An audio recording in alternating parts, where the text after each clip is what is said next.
I'm used to the crazy people. Opie, don't ever underestimate the psycho factor in my head. Are you mental? No! It's our show! I'm a madman! I'm getting pissed! You sound like a stark, raving mad person. No! I'm getting pissed! No! No! Don't ever underestimate the psycho factor in my head. No! Opie and Anthony. How can you tell who's sane and who's insane? You guys sometimes like piss me off, okay?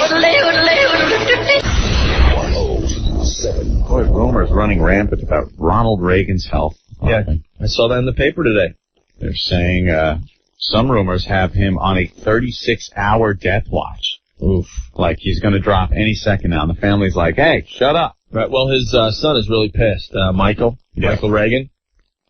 He's quoted in the paper today. I just saw him the other day, and he's fine. Quit scaring the family. My kids have to deal with it. People come up to them, and they ask me if something's wrong with Grandpa. There's a lot wrong with Grandpa at this point. Bad. So Reagan's doing okay, and tonight, I believe, our buddy Tom Brokaw will be talking to Nancy Reagan. Oh, really? About the ex-president's health and Alzheimer's and dispelling all the rumors that have been flying lately. Tom Brokaw, NBC Nightly News. Opie and Anthony, thank you for giving me this opportunity to plug my interview show with Nancy Reagan this year. Tom? Yeah? You sound extra woozy today. Oh. You sound really out of it. A little groggy today. Yeah, I was working on my car, you see, in the garage. Yeah. The door was shut, and the exhaust fumes was overcome by carbon monoxide. So I was a little groggy. Thank God Mrs. Brokaw pulls me out of the garage just in the nick of time. So I wouldn't have been able to perform the interview with Nancy Reagan. Remember Nancy Reagan, First Lady, her motto on drugs, just say no. What? What was that? She said, just say no. Oh, just say no, right. Yeah. Yeah. Which is probably what Ronald Reagan is saying when she wants to offer him up some of that gas. I'll have to remember to ask her that on tonight's NBC Nightly News interview with who? Nancy Reagan. Tom Brokaw, NBC Nightly News interview with Nancy Reagan. NBC Nightly News. Very good.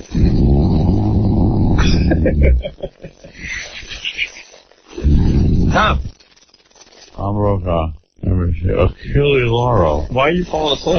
Achille Lauro. Must learn how to say Achille Lauro. Achille Lauro. All right, Tom, thank you. Don't you have to go and work on the piece for tonight? Yes, I have to work on that piece. All right, Tom Brokaw, everyone. Yeah. There he goes. Hey, Anthony, look at our luck.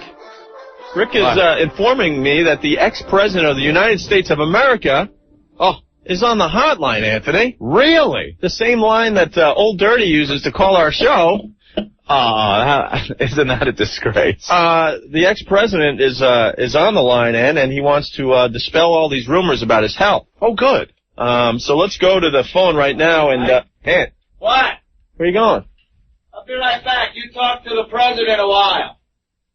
I'll be right back. Wait, You started. I'll finish. I gotta take a leak. Ant, this doesn't happen every day. You don't get the chance to talk to an ex-president. You start. Just hold him on the line until I get back. He just doesn't get it. An ex-president on the line. Hello. Hello, Opie. Hello? Yes. Hi, this is Ronald Reagan. Well, I wanted...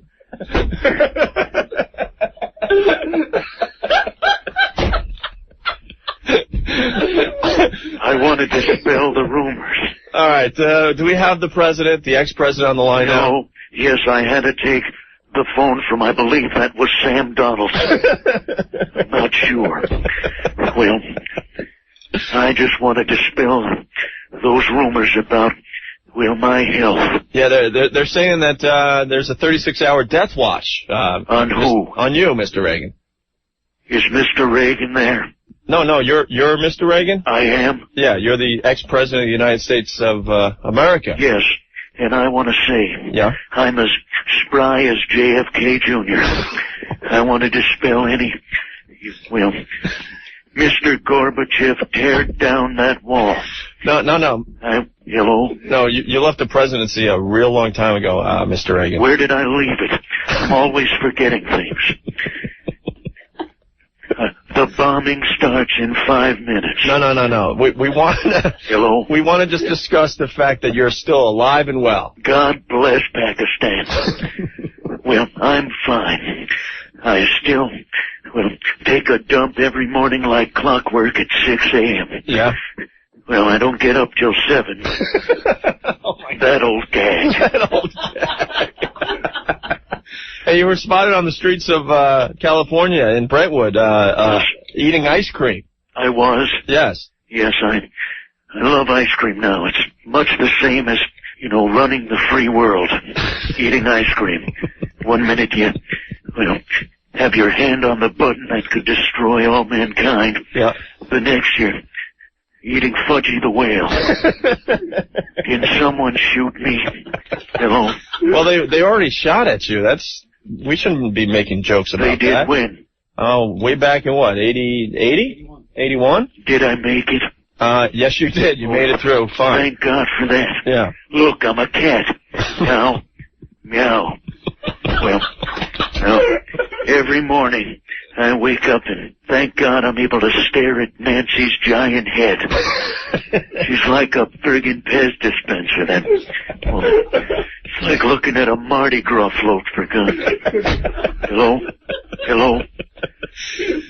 Is that why you... 356,018, 356,019, 300... Why are you counting? I'm counting my liver spots. 4 or 5 more and I'm a black man. Looking forward to that. Yeah. Look, I can see through walls and I'm a pirate. Avast, matey. You know what the good thing about Alzheimer's is? What? I'm with a new chick every day. Why is it always a skinny pig with a huge head? Oh, that's so wrong. Mr. Gorbachev, tear down that curtain rod. I was leader of the free world. Now I don't even know when I take a dump. Ooh, wait, I think I just did. You're out of your mind. It's off to Carvel for another Fudgy the Whale. Well, obviously you're alive and yes. and well, Mr. Reagan, yes. God bless Iraq. All right. Hello? Yeah. Hello? Yeah. Okay, thank you. All right. There he goes. The ex-president of the United States of America. Or someone that sounds a lot like him. Now, what the hell did Anthony... I'm ready. What the hell happened? Hey, put him on. Ant. Mr. President, it's an honor to speak with you. No, Ant. I was always a big... Ant, what? He hung up. I told you to hold him on the line until I got here. I was trying. He has Alzheimer's, you know. You always hang up before I get back, and it's like right before I get back. He can't remember things. I told him to hang in there. You wanted to, talk to him, and, I couldn't keep him on the line. Damn it. You missed a golden opportunity. So many questions I wanted to ask. Did he sound okay? Oof. Really? Well, maybe next time. I think Mr. Reagan had too many beers last night. He was a little confused what voice he was doing today. Really? I'm gonna have to hear that on a tape or something. Yeah, you might have to. He thought he was still doing the Tom Brokaw. Did he really? Yes. What an ass. Maybe Mr. Reagan should get to bed before 4 in the morning. Hey. I was in bed early. No, I'm not talking about you. Okay. I'm talking about the president. The Opie and Anthony Show. I have no clue what anybody's saying, but it's the funniest damn show. More stupidity on the way. 1027. Opie and Anthony. We punish ignorance. Hey, ass, turn down your radio. 1027. All right, it's the worst of Opie and Anthony. What's happening, man? This is Rick, producer of the show. Hey, it is Monday. a couple days after the big Christmas day. Hopefully everybody did well. Got some good gifts. Remember, the guy's going to be off till next Monday, so we are doing a worst of all this week, which is kind of cool. We're going to dip back, grab some real old bits, grab some more recent stuff off their Demented World CD, stuff that would have been on their new CD, but it's not coming out just yet. So we're in the process of doing that. It's the worst of Opie and Anthony all this week. Any suggestions for the show? 212-757-1027. Spaz is working the phones. You can fax them to us at 212-957-WNEW, or just hope that you hear what you want to hear. Got a lot of great suggestions from last week. We'll try and get them on, sometime today or maybe tomorrow.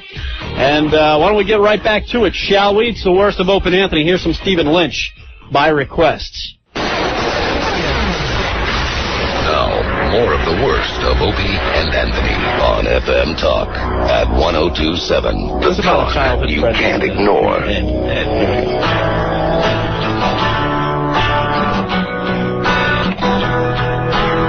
Don't touch those buttons either. I see you looking at them.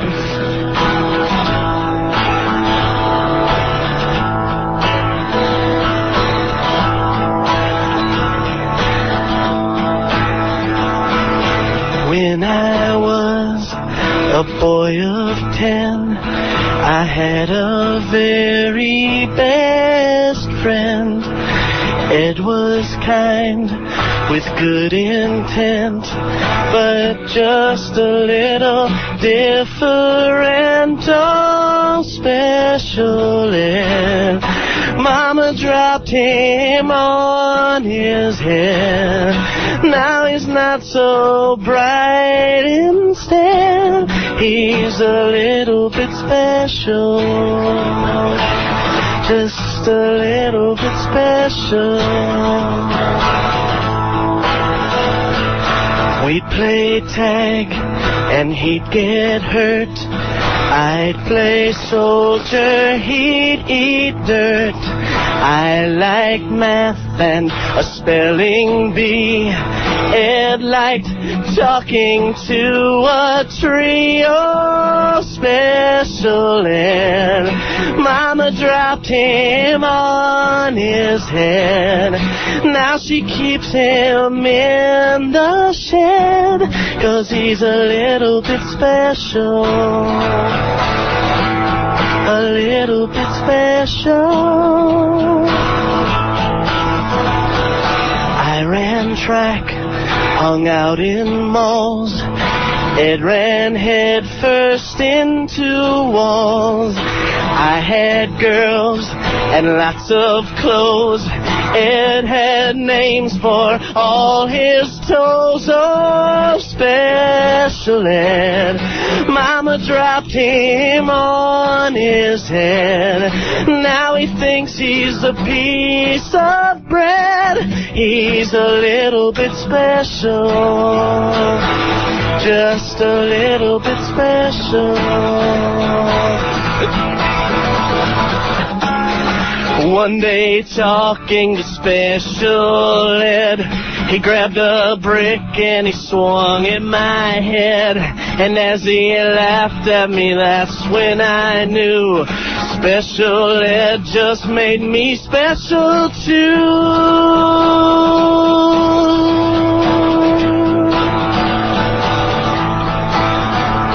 And now I laugh as I count bugs. I give strangers great big hugs. Next to me, it is fine. He's a fucking Einstein. Oh, special ed and me. Now we're not right in the head, you see. Now we're not so bright instead. We're a little bit special. Just a little bit special. That bastard Ed made me special.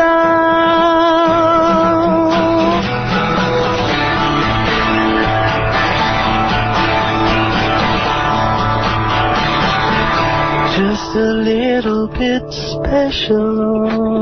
All right. There's the stimulus you know and love. There's some redemption. Please forgive me. Now,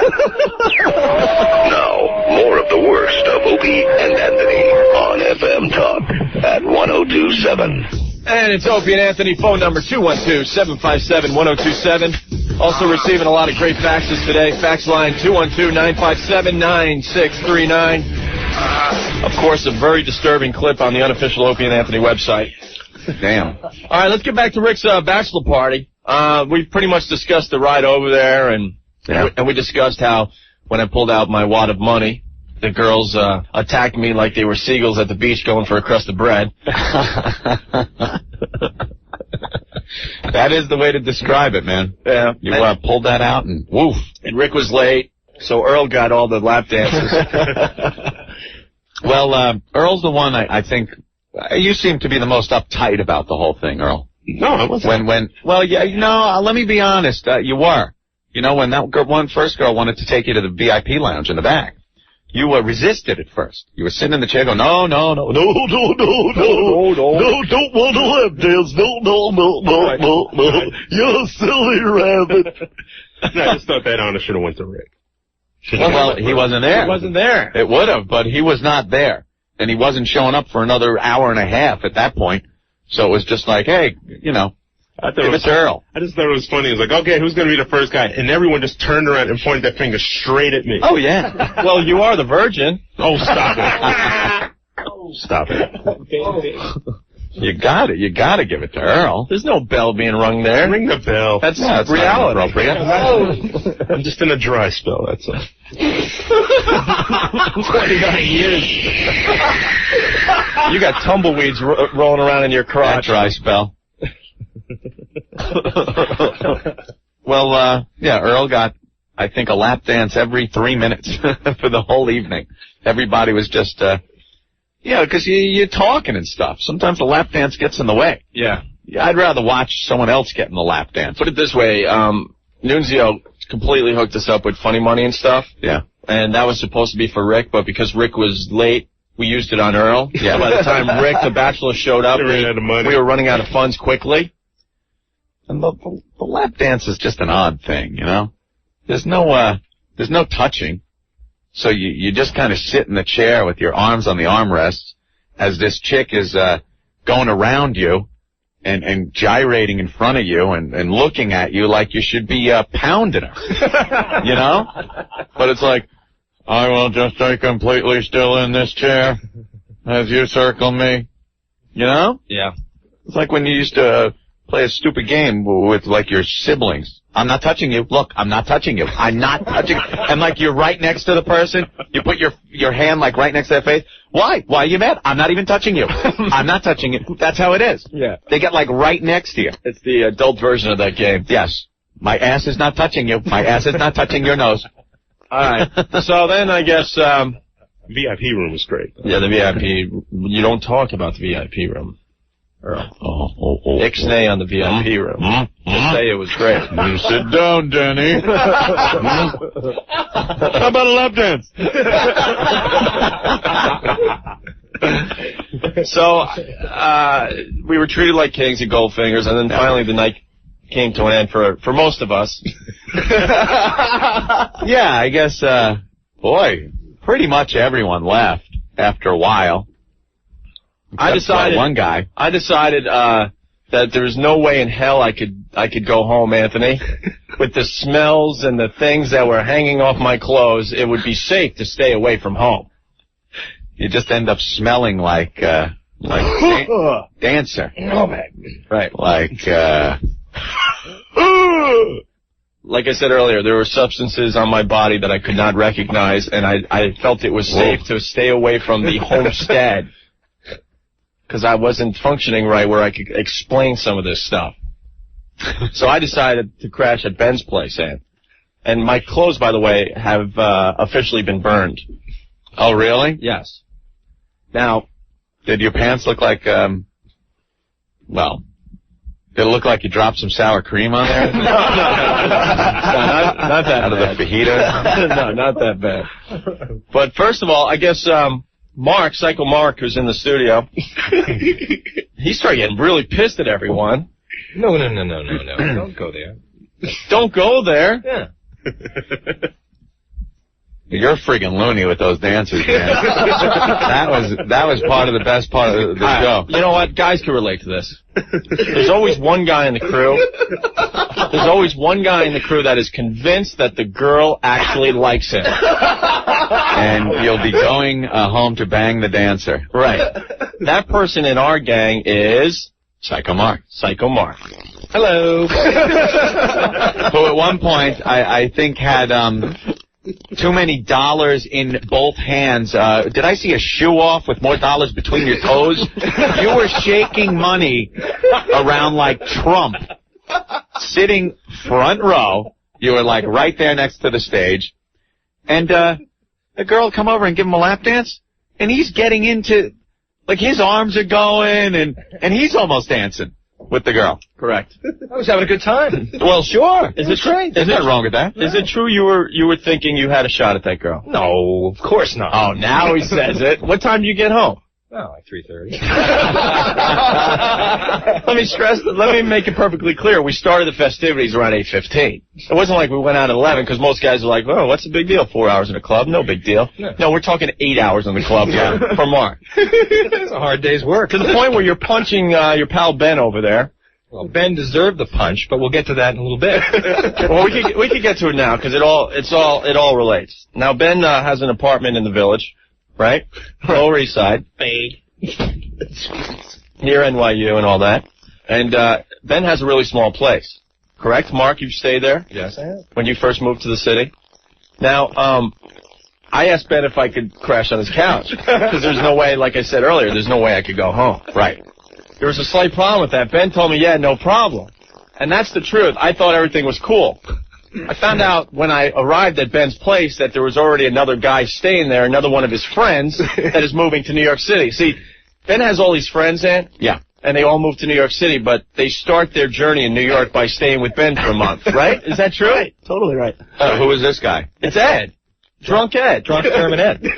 Drunk German Ed. With the bullet hole in his head. Drunk German Ed with the bullet hole in his head. I guess this would be a great time to introduce Drunk German Ed to the show. Who wants to tell the story of why he has a bullet he was in the mark in his head? He was in the German army, and I think they were doing exercises with the Russians, and he stuck his head up from behind a berm and got whacked with a 7.62 round in his head. And the rumor is he was drunk when he was on duty, and what's on the other side? Whack.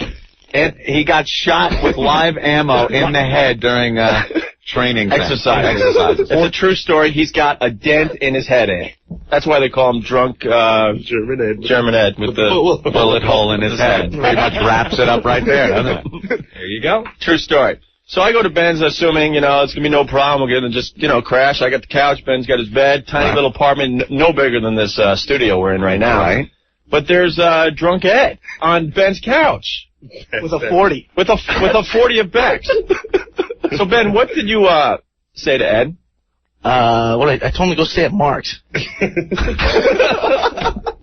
But he's at like 1:45, he tells his guest, Ed, that Drunk German Ed with the bullet hole in his head, that he has got to leave his apartment because I'm crashing there. Oh, what a nice guy. Now I'm feeling uncomfortable. I'm like, Ben, didn't you work this out before you told me I could stay? Guess not. So Ed, all drunk and belligerent, gets up and goes to Mark. Yeah, but you missed the whole point. Now, there's a bunch of points here, Mark. Now, Mark didn't want Drunk Ed at his place because he was convinced that he was taking one of the strippers from Goldfinger's home. That is the truth. No, it's not. No, it's not. You're absolutely wrong. That's not the reason why I wanted You know your little honey's listening, but that is the truth. You thought you were getting lucky. Maybe I did. You guys don't even know about it. All right, so now Ben just flat out kicks his friend out on the street at 12:30 at night, and all I remember is Drunk Ed going, "You don't kick a black man out on the street at 12:30 at night." Oh, you forgot to mention this. Ed is also black. Yeah, a black German. He's a black German with a bullet. hole in his head. So now where does the story go? And then he went to Mark's building. Well, wait a minute. Before he even gets to the building, you were at the club, right? You're like, oh, Opie's going to stay with me. He's going to stay over at the place tonight. So Ed's going to stay with you. And I'm like, Ed is not staying at my apartment. There is no way that Ed is staying with me. I already told you that Ed cannot stay at my apartment. Now, logically, it would have been okay if I would have just, like, stayed at your place. But see, you live with a gay guy. And I had a problem with that, so I said, I'll go stay with Ben. Yes, and I'm just saying. And the gay roommate doesn't want drunk German Ed with the bullet hole in his head staying at your house either. Last time Ed came over, he almost broke all the furniture, and he insulted my roommate. What did he say? He said something to the fact where he says, I hate the Jews, and my roommate is Jewish. Isn't that amazing? Even black Germans hate the Jews. You'd think they would understand, like, oppression and stuff, but... My poor roommate, being the way he is, got very offended. Yeah. And was very upset. And then Ed proceeds to blow a nasty, stinky beer fart in the apartment.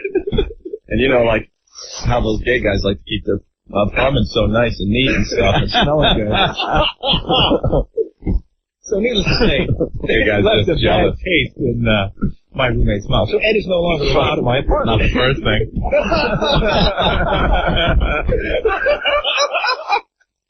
So drunk Ed goes to Mark's. Problem is Mark's not home because let's go back to the story. He's still trying to pick up the stripper at Goldfinger. I was hanging out with Nunzio. Nunzio is very cool. So was the man. So drunk Ed stayed in your lobby for how long? 3 hours. Not kidding. 3 hours in the lobby of your building. And he's waiting for Mark to get home. Right. So he can stay with him. So he can sleep. Right.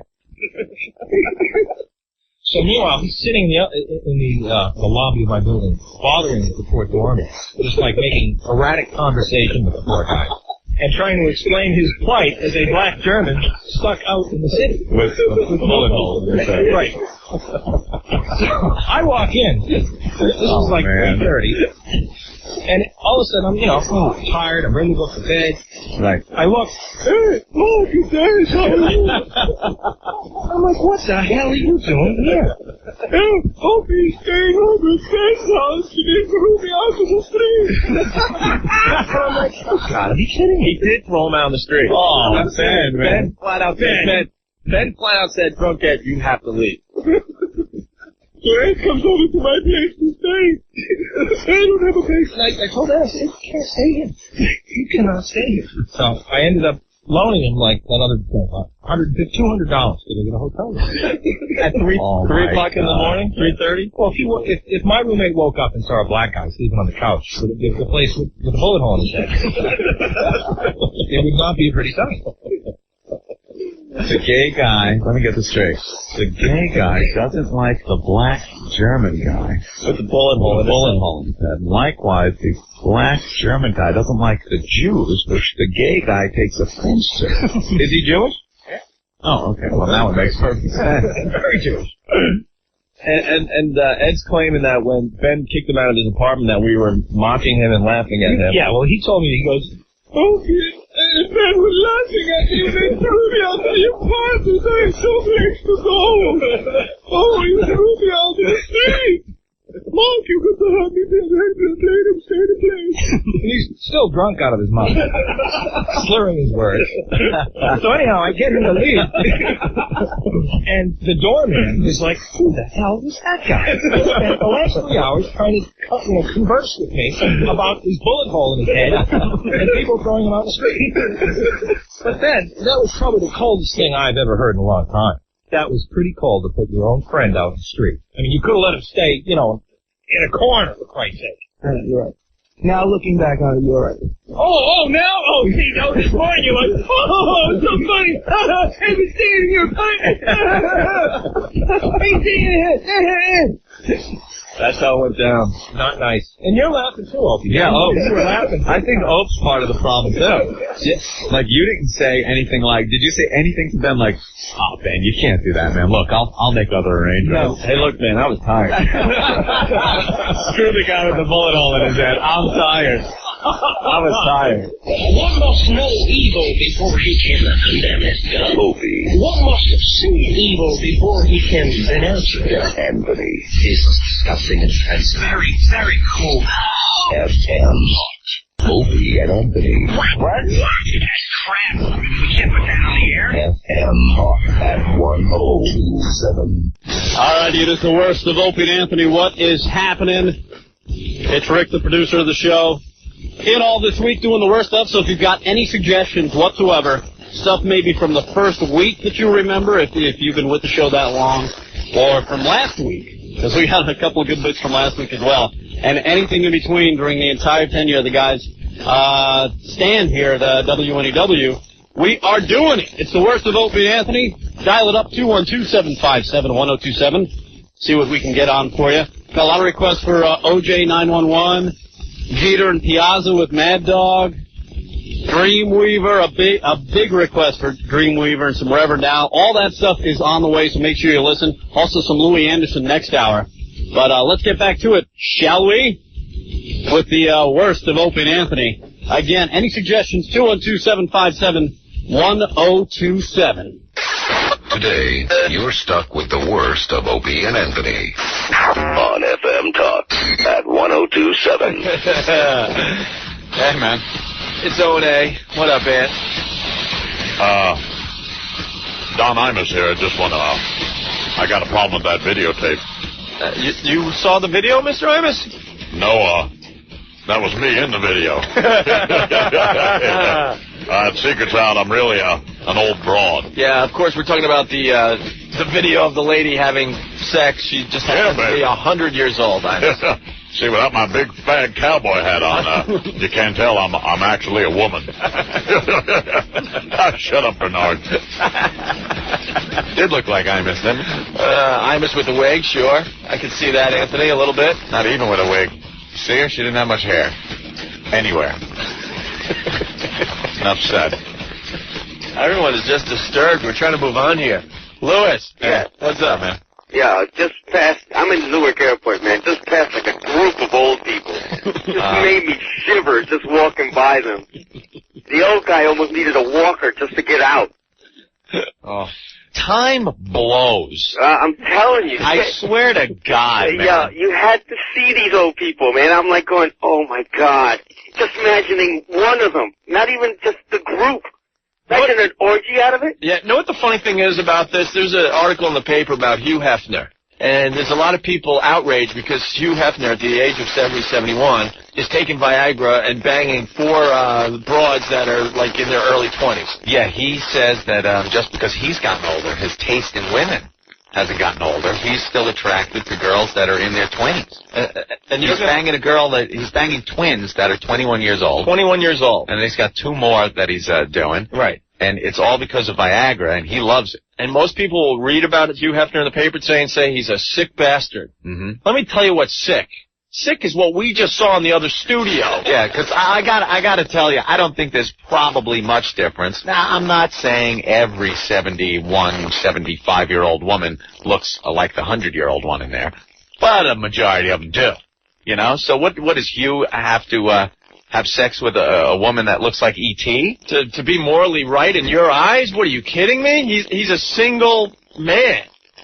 God bless this guy. God bless him is right. Unbelievable. And he says it's all because of Viagra. And he says he, like, pops this stuff like it's M&M's, pretty much. He's probably got a big bowl of it in the mansion. Walking around, hey, yeah, just popping it in his mouth. You know? like you would eat peanuts or something. Hey, what's up? Yeah. Oh, no. Like throwing them up in the air and catching them. Jiggling them around in his hand like you do it to, like, peanuts. Tic Tacs, yeah. Look at my bathrobe. Oh, man. Like a pup tent. Don, what's up? Hey, guys, how you doing? All right. Just want to tell you, nobody would touch Hugh Hefner with a 10-foot pole if it wasn't for his millions of dollars. You're right. Good point. I mean, give me a break. Viagra, no Viagra, I don't care. That's my goal, to get very rich in the next 40 years. That's it. Then you can afford the girls. You go for the gusto. Yeah, if I had the choice, I'm going to celebrate my 75th anniversary with my loved one. Yeah. Who are you kidding? There's going to have to be an arrangement at that age. Opie's going to have a vending machine with Viagra and just pop it in. Gumball machine. Yeah, exactly. All right. They must love that at the retirement homes, though.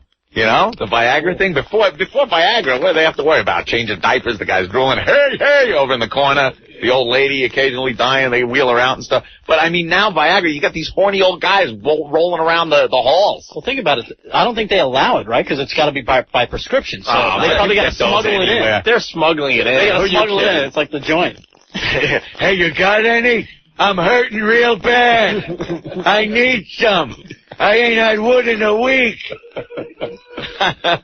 Screw the wood. He hasn't leaked in a week. He needs just a leak. But then they're not looking. You know, they're like half. They're looking for the younger broads. Mm-hmm. And what do they got? You know, what are you going to look for in the retirement home? Unison 2B needs a banger. Yeah. Hey, sweetie. Dustin. Yeah. What's up? O&A. Yeah. Yeah, I just want to find out if this old lady ever appeared on Willard Scott's 100-year Smucker's jar. The Smucker's jar? Yeah. It wasn't the Smucker's jar. Yeah. It's, the She was a very happy birthday to Loretta. 100 years young. Whoa, look at her go. Loretta's hobbies include hobbing. Hobbing. Now the sounds of brittle bones breaking under the weight of doggy style. There are just some things older people probably shouldn't do. I don't know. Loretta still gets up every day to do some gardening and the horizontal bop. She likes knitting, cooking for her family, and and gumming her neighbor. Time is a bitch, though, man. I remember working in a retirement home one day. We were doing a job in there, and there was some old guy in a wheelchair just yelling. He's sitting there, he's just, hey! Hey! Hey! Yelling, and like, I'm horrified, and no one's doing anything for the poor guy. And I said to the woman at the counter, I go, this guy's yelling back there. He's just, hey! And she goes, oh, no, that's Mr. Johnson. He does that all the time. He does that all day long. He used to be a gym teacher. Like, oh, that explains it. I know we put our gym teacher through. But then I'm just thinking, picture the guy, you know, probably gym teacher, got to be in some kind of shape. Mm-hmm. He's got his little whistle and stuff, and he's years ago. All right, guys, come on, back on the track, another lap. All right, we're going to climb her up today. Football practice, yeah, come on, hit it, go. And then you just add a little time. What do you got? Hey! It just gives you a little perspective on things, you know? Oh, yeah. Go for the gusto. Live your life for God's sake, because someday you'll be there. Hey! Or like Loretta, with people looking at you horrified at your time-ravaged body. It looked like every organ she had settled on top of her pelvis. It looks like, all I could say is, take Kate Moss, have her swallow a hippity hop, and then leave her in a steam room for 3 years so the skin just I cannot explain this enough. But it puts a little perspective on things. I guess you just got to go for the gusto while you're young. Like you, Hefner. Hey! Sometimes you feel like a nut. Sometimes you don't. You guys are going to burn in hell. Opie and Anthony, 102.7. The worst of Opie and Anthony. We'll get back to more bits and stuff in just a little bit. In the meantime, a quick music break with some Jane's Addiction. You deserve the best, but that'd be a lot of work. Here's the worst of Opie and Anthony on FM Talk at 102.7.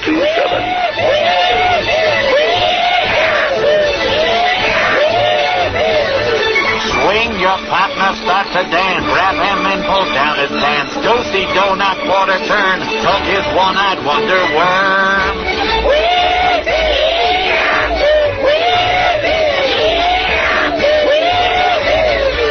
Hop and stop across the floor. Show him what you got in store. Grab those ankles, what a sight. Drive it home with all your might.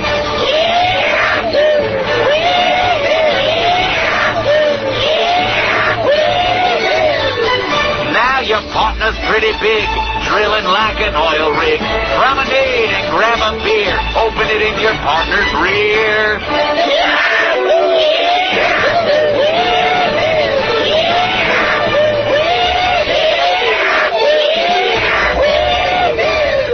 Opie and Anthony. Oh, those guys are fast! Now, more of the worst of Opie and Anthony on FM Talk at 102.7. The Talk you can't ignore. We're talking about Louis Anderson. We've stated in the past that I don't get it. I don't. He's not funny. Don't you have to be funny to have the label comedian? Yeah, I guess so. I don't know. But I don't know. I guess his stuff is so tragic that it becomes funny or something. That's what it is. People laugh a lot of times because they're uncomfortable. Sometimes comics get on stage and they either have an affliction or something. Remember the deaf comedian girl? Yeah. And people are laughing, but you can't understand a word she's saying, but everyone's laughing because you're nervous, and it's like, you better laugh. Mine was in my ears, though. And come on, and no one's not even watching. What'd she say? I don't know, just laugh. Smile, clap, and laugh. We interviewed her in L.A. a few years back. Yeah, remember that? I'm reading lips. Yeah, the publicist comes up to us and she goes, you want to talk to, I forgot her name, the deaf comedian? And we're like, this is radio. Yeah. Oh, she reads lips real well. Well, that's good. So as a gag, because we're just complete a-holes. Yeah. I start asking questions with my head turn. And I'm a pretty good ventriloquist. Watch. So I wasn't even doing it. I was like, so how you doing? Yeah, Anthony wouldn't move his lips, and I turned my head. So what's it like here in a stand-up comic? When you go ask me a question?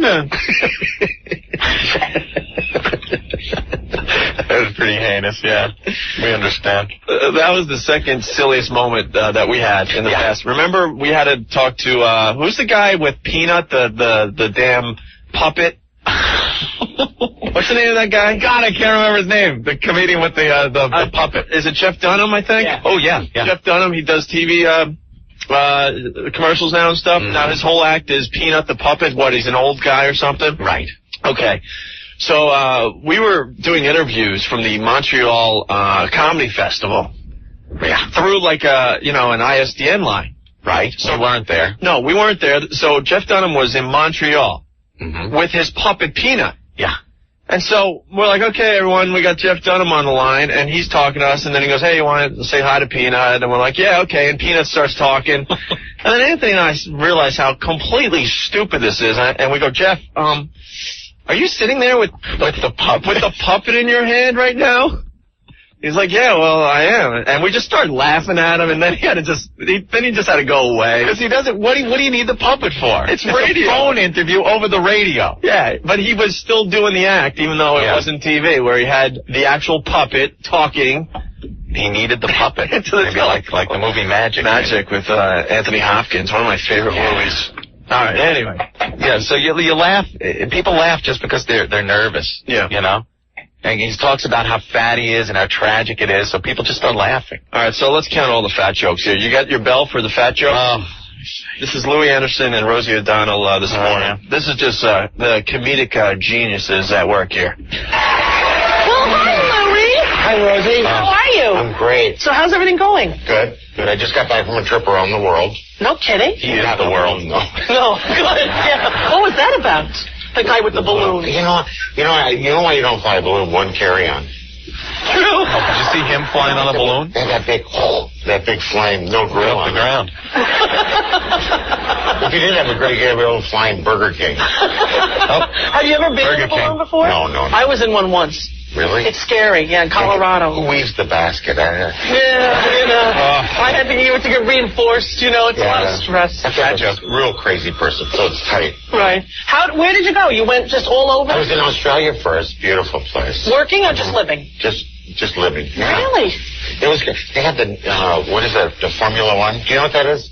The race car? Race car, the little ones. Yeah. And every time I got in the cab, they said, are you here for the Formula One? I go, yeah, I'm driving. That joke. You know which they are, the ones with the, cigarettes and beer thing? Yeah. Yeah, because if the car doesn't kill you. The products will. Right. My car was a Dunkin' Donuts car. Oh, there it is. That would be my car, too. Do you have a favorite Dunkin' Donut flavor? Like those cream things. What are they called? That's the vanilla cream thing? Oh, honey, those Did you ever go in and they got just the one left? Yeah. You know, it's kind of cream's good. Some of these question moves. Yeah. I always get it anyway. Yeah, exactly. The last one, Right. you know. Now, you've lost weight recently, haven't you? Yeah, I lost about 70 pounds. Good for you, Louie. Yeah, clap for that guy. Clap for Fat Louie. Just trying to... Just like me, it's a life thing. It's a horrible thing. What happens is about 6 o'clock at night, they lock me in a cage. Because, I just couldn't eat in at night. That was a big thing for me. That was the thing. Because we work at night. Sure. You work at night, you're doing stand-up, then you go, and you're going to have your meal. Right. It's 2 a.m., your stomach's full, you go to sleep. Yeah, that's not good. So what's your cutoff is now? 6 p.m.? Yeah, Yeah. How do you do when you're working, like in Atlantic City this weekend? I just eat the fruit and stuff then at night. It's just eat food, like... What's his name? It's like, you can have drugs, money, a donut. I take the donut every time. I know. Same with me. Yeah, it is true. And you try to eat healthy. You go to the drive-thru. You ever do that? Yeah. I have that grilled chicken sandwich there with the fake grill marks. Right. Hey, you want fries with that? Well, if you're going to pressure me. What size you want? How about that basket you fry them in? Oh, really? You're hysterical. Started the Chub Club on the air, I watch you all the time. You do? Yeah. That's so nice. And I said, she started the Chub Club. That's a mistake. It is a mistake. Because the pressure gets on you. Yeah, but I said to everyone, it's not really to lose weight. It's to get healthier because I have 2 kids and I want to have my heart good. So we did the workout, and I'm going to tell you, January, February, Louie, I was so good. Every day I'm doing the workout. Right. I don't do it anymore. I'm trying to get back to it. I know it's hard people say, do you jog anymore? I was never meant to exercise. Yeah. I'm lazy. I know if I could do this from my bed, I would. Like I'm so lazy that how the remote control somehow ends up on the floor by your bed? Yeah. And you look, oh my God. At first you tie the pillow together. I'll call people from the other end. Hey, did I get any phone calls? No. Hey, listen, as long as you're in here, get that. Isn't he just a genius? Isn't this good stuff? Are you enjoying this, Anthony? At this point, it was amazing. Rosie actually started orbiting because they're gravitational pulls of each other. So Rosie started orbiting Louie, and it was just so weird to see her floating in his gravitational pull. The furniture was getting sucked up into his black hole. Oh, amazing. Man, this is just top shelf stuff. Well, when you have 2 heifers talking about eating and food and being fat, it doesn't get any better. I honestly, we can't compete with this stuff. This is incredible. I totally do the same thing. It's so bad. Because when you do start working out, you do feel better. And that's the thing. And also when you have lost the finish up of it, you're like, what's that to her? Chewing? When you're working out, you feel better. Chewing, swallowing. Yeah, you know what? I never look. I look in the mirror. I don't see a fat person. I see a person who happens to be fat. Right. Right. What does that mean? And do you hear the people laughing? Yeah. Like he's seriously trying to get this profound thing. When I look in the mirror, I don't see a fat person. I see a person that's fat. That's fat. And people are like, look, you're not supposed to laugh. Chloe being profound. He's not being funny now. See, they don't even know when he's trying to be funny and not. They're just laughing at everything he says because he's fat. Well, Louie, you know something? When you look in the mirror, you see a fat person. And a person that's fat. You see a big fat person. Because you're fat. You want to hear a little more of this? Sure. Friends there, I think that everybody who looks like my mom is heavy. Right. Everyone who looks like my dad, they're drunk. But, there's Dad drunk joke. There it is. That didn't take long. Here come the drunk. I like how my dad is drunk and beating me with a whiskey bottle. Laugh hard. It's true, you know, you get the genetics, you know? Right. And I look like my mom, and everyone who looks like her is heavy, so. Yeah. But, you know, it's the health thing. I do agree with you. Yeah. It's really difficult. You know, everyone said that about the genetics and everything, and, you know, like, you know, I always comforted myself, oh, my mom was Irish, she's stocky Irish. That's just how Irish people are. Then we had the cores on. Racist remark.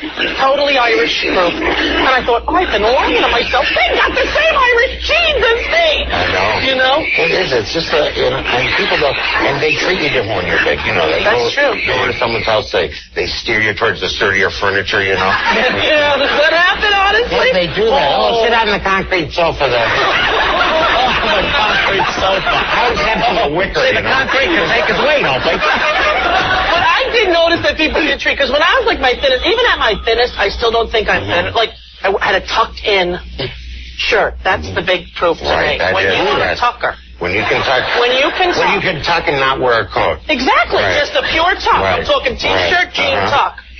I was at the gas station at self-serve, and these two men came out of the gas station to help me. And they were so nice, and it was self-serve, but they were like, what do you need? And I got so scared, because I never had that kind of attention. Right. Come on, Rosie. If I wanted to get someo's attention, I would be funny. Like, right, exactly. So when I got the attention for being a tucker, I'm not kidding, I went to Baskin-Robbins. I'm not kidding you, Louie. I did. Not even a joke. That's why they came up with the 31 flavors. Exactly. That's what I tried all of them, you know? Yeah, I love that. She's talking like... And you grow up, for you had stressful childhood. Yes. Here you go. Yeah. My mom fed us when things were bad. Yeah. You didn't have money. Yeah. There's some food. Right. Yeah. And it's very psychological. I love what you have done with your painful childhood in many ways. I really do, Lou. Your books, the letters and everything with your dad, and talking about how difficult it was in an alcoholic family, and the pain that still reverberates today. Get over it, fat boy. It's so inspirational to me and to so many people, and I think very brave of you to do it. Very brave. Very brave, Louie. Very brave. Oh, yes.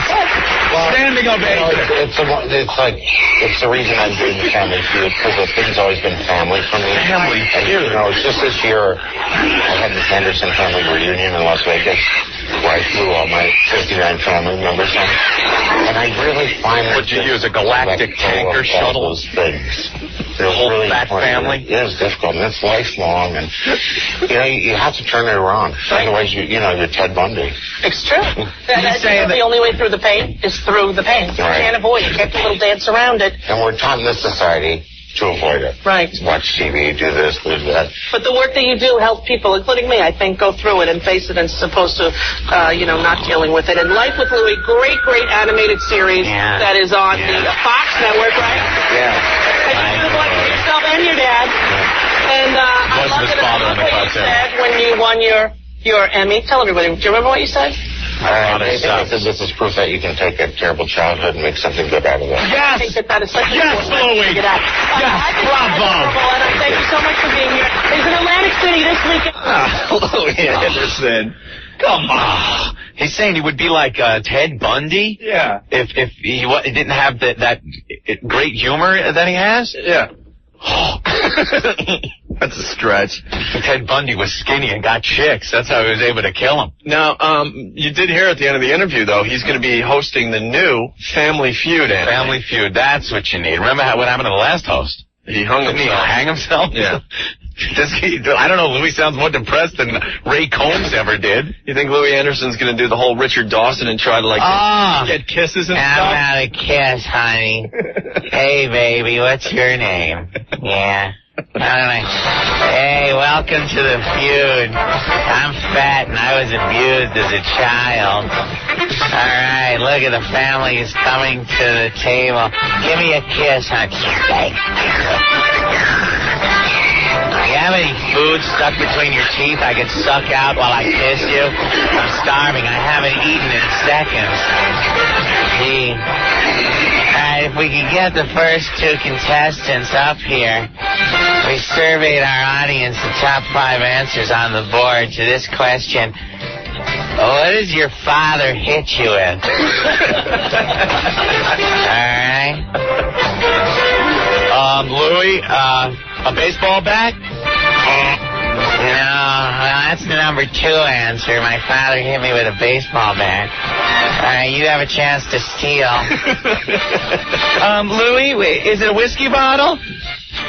Yes, it's a whiskey bottle. That's right. He lobbed it at my head after calling me a big fat bastard. Oh, there's that Louie hysterical. What a scream! All right, next question. Surveyed our audience. Top 3 answers on the board. This question. What was the cruelest thing you were called in school by your little classmates? Turned you into an introverted eating freak machine. Big, fat, tubby, marshmallow, cellulite, 200 pounds of chewed bubblegum ass? And that's the number 1 answer. I never knew what the end of that was because my head was always in the gymnasium toilet after, right when they started saying it. Then I'd have to go to the cafeteria and eat Twinkies and Ho-Hos. Feed this 450-pound Jabba the Hutt mess freak show ass. But I've turned tragedy into comedy. If you find the comedy, give me a call. Hey, we're playing the Feud, Family Feud. Look who it is. It's the Anderson family. My own family coming up. Hi, Dad. Now, hey, he's going to call me a big, fat, tub-ass, lard-ass again. This is great stuff, isn't it? Here comes my big, fat, enabling mother. Gee, thanks, Mom. Here I am in the midst of turning tragedy into comedy. Can you feel it, people? Feel the comedy. Excuse me, have I eaten in 2 minutes? I'm way past my eating time. Top 5 answers on the board to this. When do I have to eat? Now? That's right, now, right now. Thank you for playing the Feud, but I gotta eat.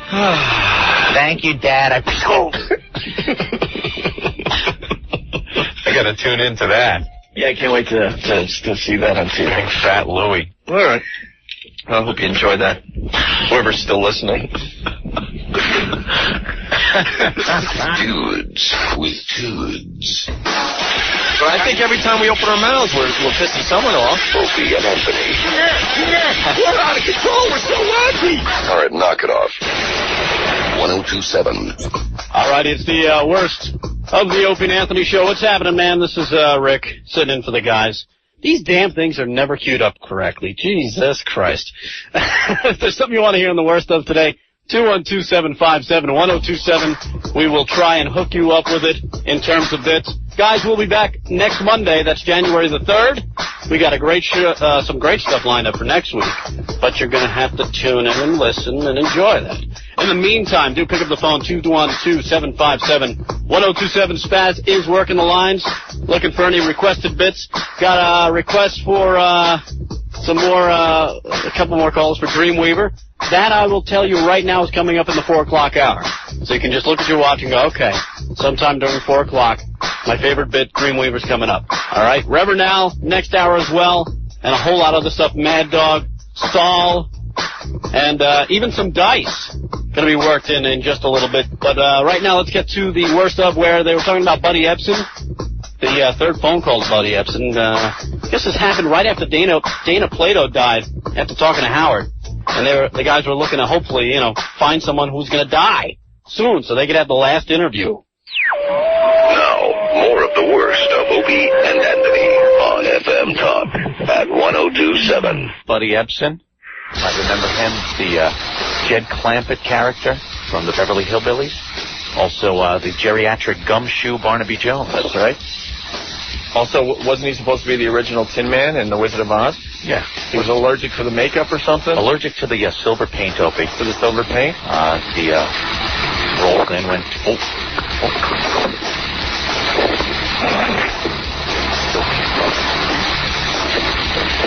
Hello? Hi. Yeah. Are you live on the line? Yes. On the radio right now? Mrs. Livingston, yes, we are. Okay. Hold on. Oh, okay. Mrs. Livingston. It's the courtship of Eddie's father. Hello? Buddy Ebsen! Yeah? Oh, you hear us today. It's Opie and Anthony. How are you today, sir? Are you the one that's been calling? Yes. We're trying to... Well, you got your power on today. I couldn't hear you because you were sub-powered the other day. You hear us good today? I hear you good now. Oh, praise the Lord. Somebody pressed the right button, I guess. Absolutely, buddy. Well, let's make sure, though. Give us a nice, well doggy. A well doggy? Yeah. Well doggy. All right, buddy. Not bad, buddy. How you been? Hello? You doing all right, buddy? Yeah. Yeah? You keeping busy? Oh, yeah. You know, we all remember and love you in the Beverly Hillbillies. Yeah. And Barnaby Jones, one of my favorites. Fantastic. You were great in that. Thank you. And not many people know you were quite the hoofer in your day. I was quite the hoofer. I started out in New York. You're in New York, aren't you? Yes, New York. Well, the Amsterdam Theater, which has been renovated, I understand, on 42nd Street. Yes. Well, I started open there. Really? Did you used to dance with the showgirls? 1928. 28? Yeah. Oh, man. Now I'm painting. Oh, you're painting now? Yeah. Well, maybe I have something new under the sun. A folk art spin-off of a classic television show painted by one of the actors, me. Really? And it's called Uncle Jed Country. Uncle Jed Country. Uncle Jed Country, and that's on the, what do you call it, the fast-selling thing, infomercial. The what? I don't know. The website. Oh, website. Oh, the World Wide Web. Wait, you're on the World Wide Web. Uncle Jed? Yeah. You're on the World Wide Web now? No, website. Oh, website. Well, yeah, okay. www.buddy.com, something like that. What, did you whittle a computer? What? What, did you whittle yourself a computer, buddy? I whittled myself a computer, yeah. Hey, buddy, how old of a man are you these days? Pardon? How old of a man are you these days? 100, no, not 100 yet, 91. 91. God bless you, buddy. Many more. Many more, buddy. You want to know the secret of my success? Yeah, what's the secret of your long life? Use it or lose it. What? Oh, Buddy Ebsen. Buddy! I believe that's an exclusive. I think our lawyers are going to want to talk to you after that line. Who wants to talk to me? Use it or lose it. Use it or lose it. Very nice. When was the last time you used it? Not too long ago. I imagine Uncle Jed heading down. When I was 90. When you were 90? Well, dog. It wasn't with that Miss Hathaway, was it? Nah. Yes, she was. Okay. Nice to talk to you, fellas. Well, we wanted to ask you a quick question about The Wizard of Oz. Is it true that you were supposed to be the original Tin Man? The Wizard of Oz? Well, I wrote a book called The Other Side of Oz. Have you seen it? No, I haven't. No. It's available at the bookstore. If they don't have it, they'll order it. All right. And it's also available on the website. Which is www. Buddy Ebsen, www.buddy.com, whatever it is. You fool around with those numbers. You're fantastic. All right, we'll figure that. Yeah, the other side of Oz will tell you all you want to know about Buddy Ebsen and a lot that you don't want to know. Uncle Jed, I got me a website. Yeah, you have? Okay. All right, buddy. Guys, have a good day. Good talking to you. Right. Hey, wait, you got to give us one last well doggy there. You ready? Yeah, we're ready. You got your recording machine on? Yeah. All ready. Here we go. Here we go. Well, doggy. Yeah. Buddy Ebsen, everyone. Thank you, buddy. Buddy?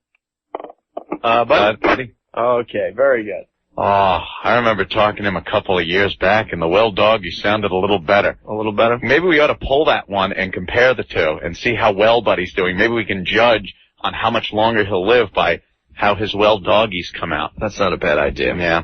All right, Buddy Ebsen. We got a real interview that time. Yes, we did. We learned a lot there. God, if he drops dead tomorrow. Not that I would wish it on anybody, but if it's going to happen. You know, I really don't want it to happen now after we've gotten to know him a little bit better. Gotten to know him. He's part of the show, much like Ben and Earl. Right. What is Mr. Potato Head doing here? Don't even try to figure it out. Just go along with it. Whatever. 1027. Now, Greaseman, what are you... Snarlins. I was being offensive. Yada-doodle-dee. Gobble-de-goo. Greaseman, you really got to get another job because we're sick of having you on our show here. Waddle-daddle, please hire me. No. Somebody hire me, the Greaseman, for a radio show. Well, I hear that you're looking at a job for Crayola. Yes. With Crayola, I should Well, actually, the Greaseman is coming out with his own line of crayons. Racially insensitive crayons. I looked in the paper this morning. The Greaseman saw that Crayola is removing Indian red Yes. from their box of crayons. Because it's not politically correct and they don't want to tick off any people. Insensitive Right. to the Indians. That's right. As we like to call them, the cowboy killers.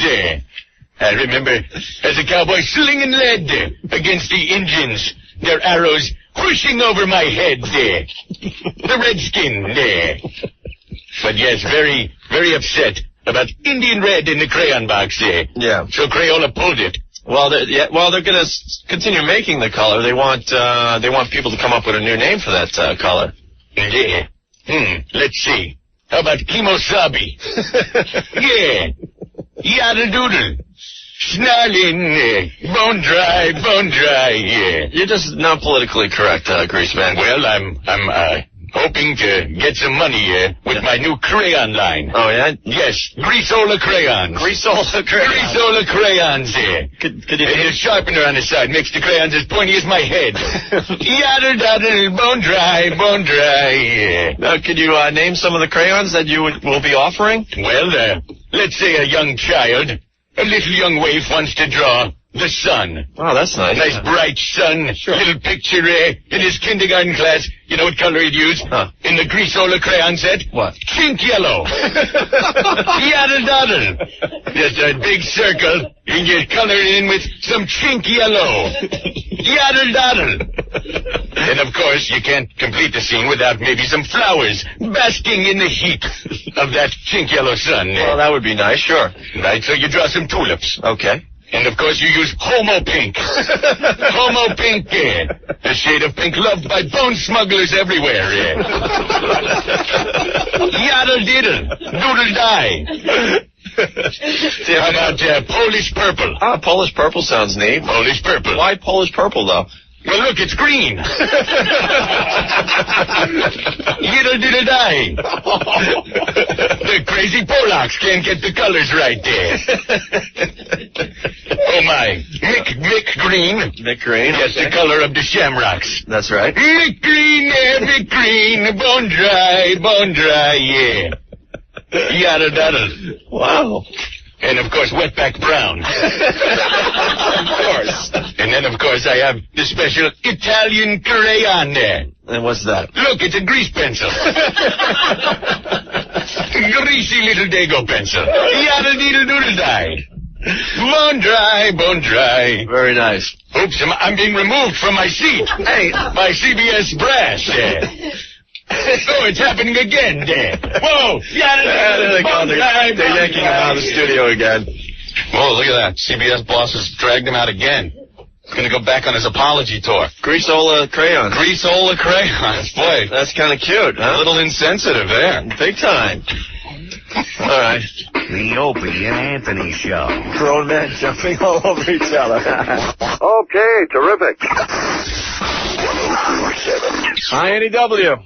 You know, for years I've tried to call this radio station. It would be busy for hours.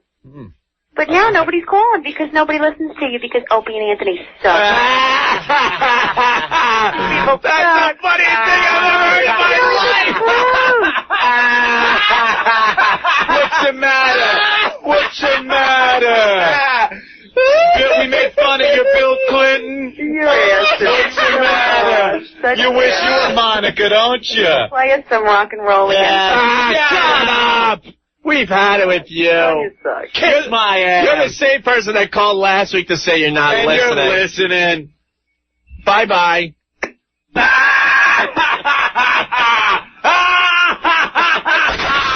It's beyond moronic.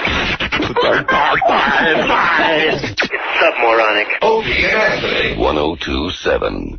Annie W. complains. Yeah, hi. I want to complain about these two idiots you have there in drive time. I've been listening to the station since the day it came on the air. I want to work with you, sir. What seems to be your problem with these gentlemen? They just had a woman on the phone who called us to complain about foul language. Right. And they're telling her, don't worry, you'll keep listening and we'll keep pissing you off. Well, what is that? And you don't think that's right for them to put on somebody that wants to voice a legitimate complaint?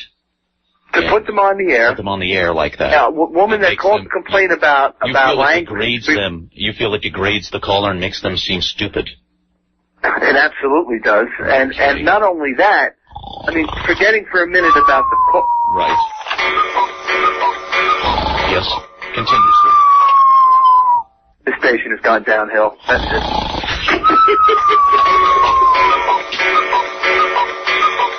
Opie and Anthony. Is this the best radio you guys could come up with? 102.7. All right, it is the worst of the Opie and Anthony show. Happening all week this week. Hopefully you guys are enjoying your vacation. If you are on a vacation, if you celebrate Christmas, I should say. Hopefully everybody got some good stuff. I know I did. And I'm going to hook you guys up with some more good stuff throughout the entire week while we do this worst of for the Opie and Anthony show. The guys will be back on Monday, so never fear. They haven't been fired or anything. Everything's going good so far. Well, as far as we know, anyway. But, yeah, if you got a request for the worst of today, 212-757-1027, Spaz will take your request. And why don't we just get right back to it, shall we? As Saul, the guy who sues everybody about one thing or another, calls in. This time, it's about the gay pride parade that he attended. Today, you're stuck with the worst of Opie and Anthony. On FM Talk at 102.7. I hear this guy on the line that got very injured. Oh, no. The gay pride parade. Oh, I was very injured at the gay pride parade. Yesterday, huh? Oh. So what happened to you? Well, I went down there because it was for gay pride. Yeah. But I thought it was gay was happy. Like in the Flintstones song, we'll have a gay old time. So you thought just it would be very festive, people would be just having a happy time. Oh, I was wrong. Yeah? Boy, the weather yesterday was the Triple H's. What do you mean the Triple H's? Hazy, hot, and homo. Ah! I didn't know. Oh,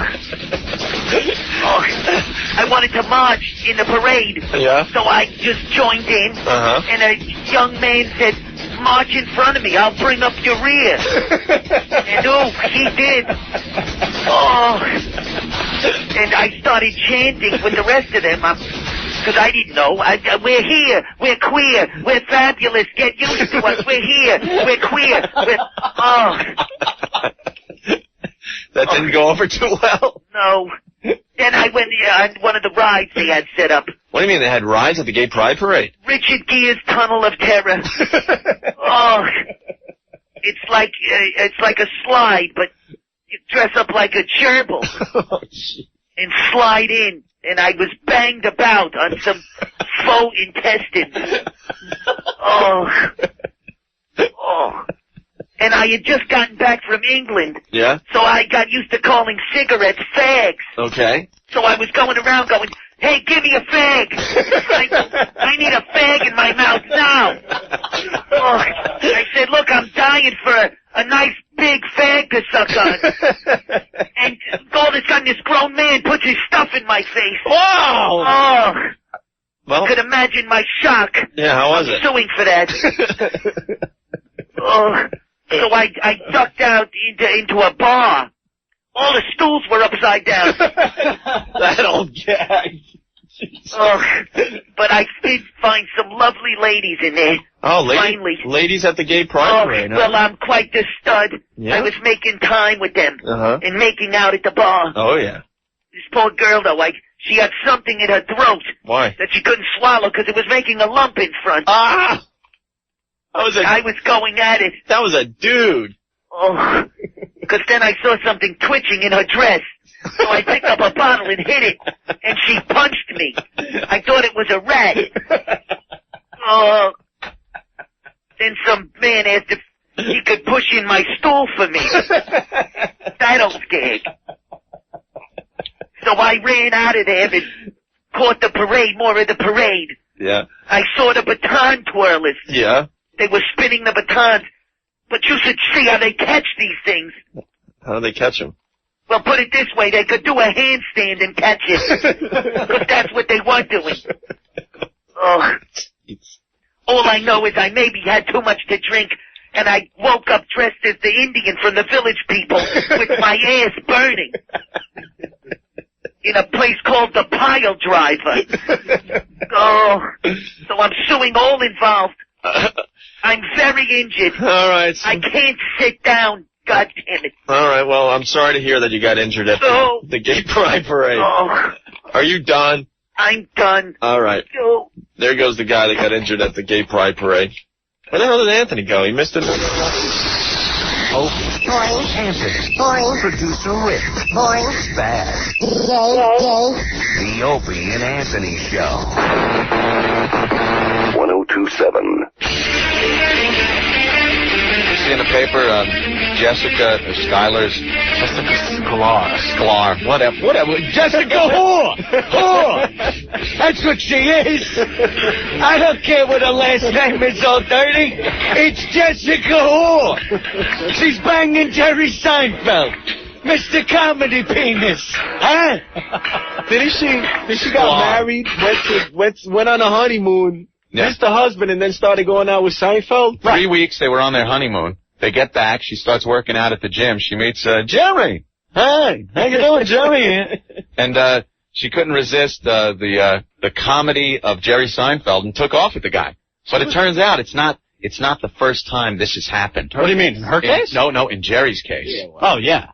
Well, a Long Island classmate. I read about this. Seinfeld stole my date. How big of a loser does this guy have to be? This guy's from, Massapequa. Went to Massapequa High School with Jerry. Johnny Spuds Marino. Does he know Johnny Action?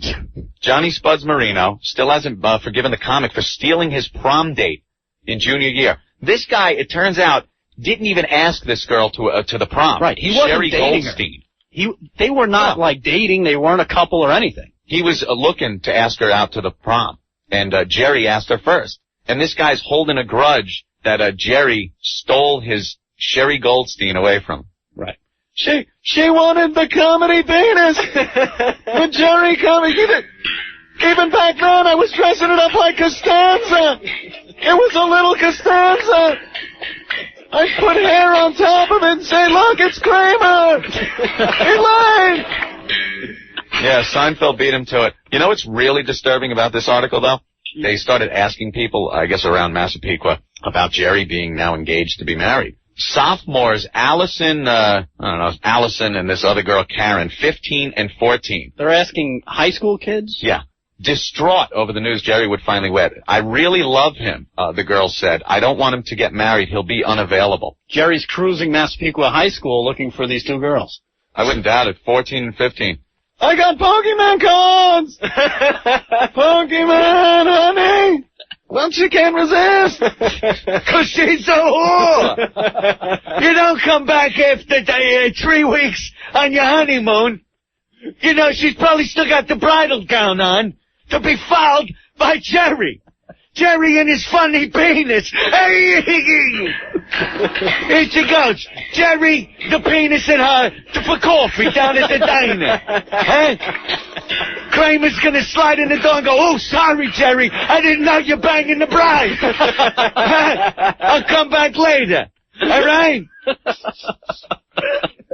That qualifies as a whore. Happy honeymoon, huh? Oh. Ink ain't dry on the wedding certificates, and she's banging. Hey, Jerry, you nail her in a bridal gown, or you wait for her to take that off, huh? I now pronounce you man and wife. You may now hob Jerry Seinfeld's knob. Huh? Whore! That qualifies. She throws the bouquet and catches the funny man's penis. How about a little downtime, sweetie? Huh? Whore! Something old, something new, something borrowed, and she blew my ear. What kind of broad does this? 3 weeks. She comes back, oh, honey, thank you for the wedding. Thanks for the honeymoon. I need the comedy Seinfeld penis. Yeah, take it, honey. If I was this clown, I'd crack Jerry in the head. Yeah, you want the whore? Take the whore. And you take that with shit, too, huh? I kick him right where it counts. Right in his little Costanza. Little bald-headed Costanza, huh? Oh! Wow, didn't know Dice was stopping by. They quite well, the show needed it today, huh? You need a little comedy, and this is topical. Hands in the news. I'm doing new stuff. Jerry and his wacky slung. Oh, here comes my wacky penis, people.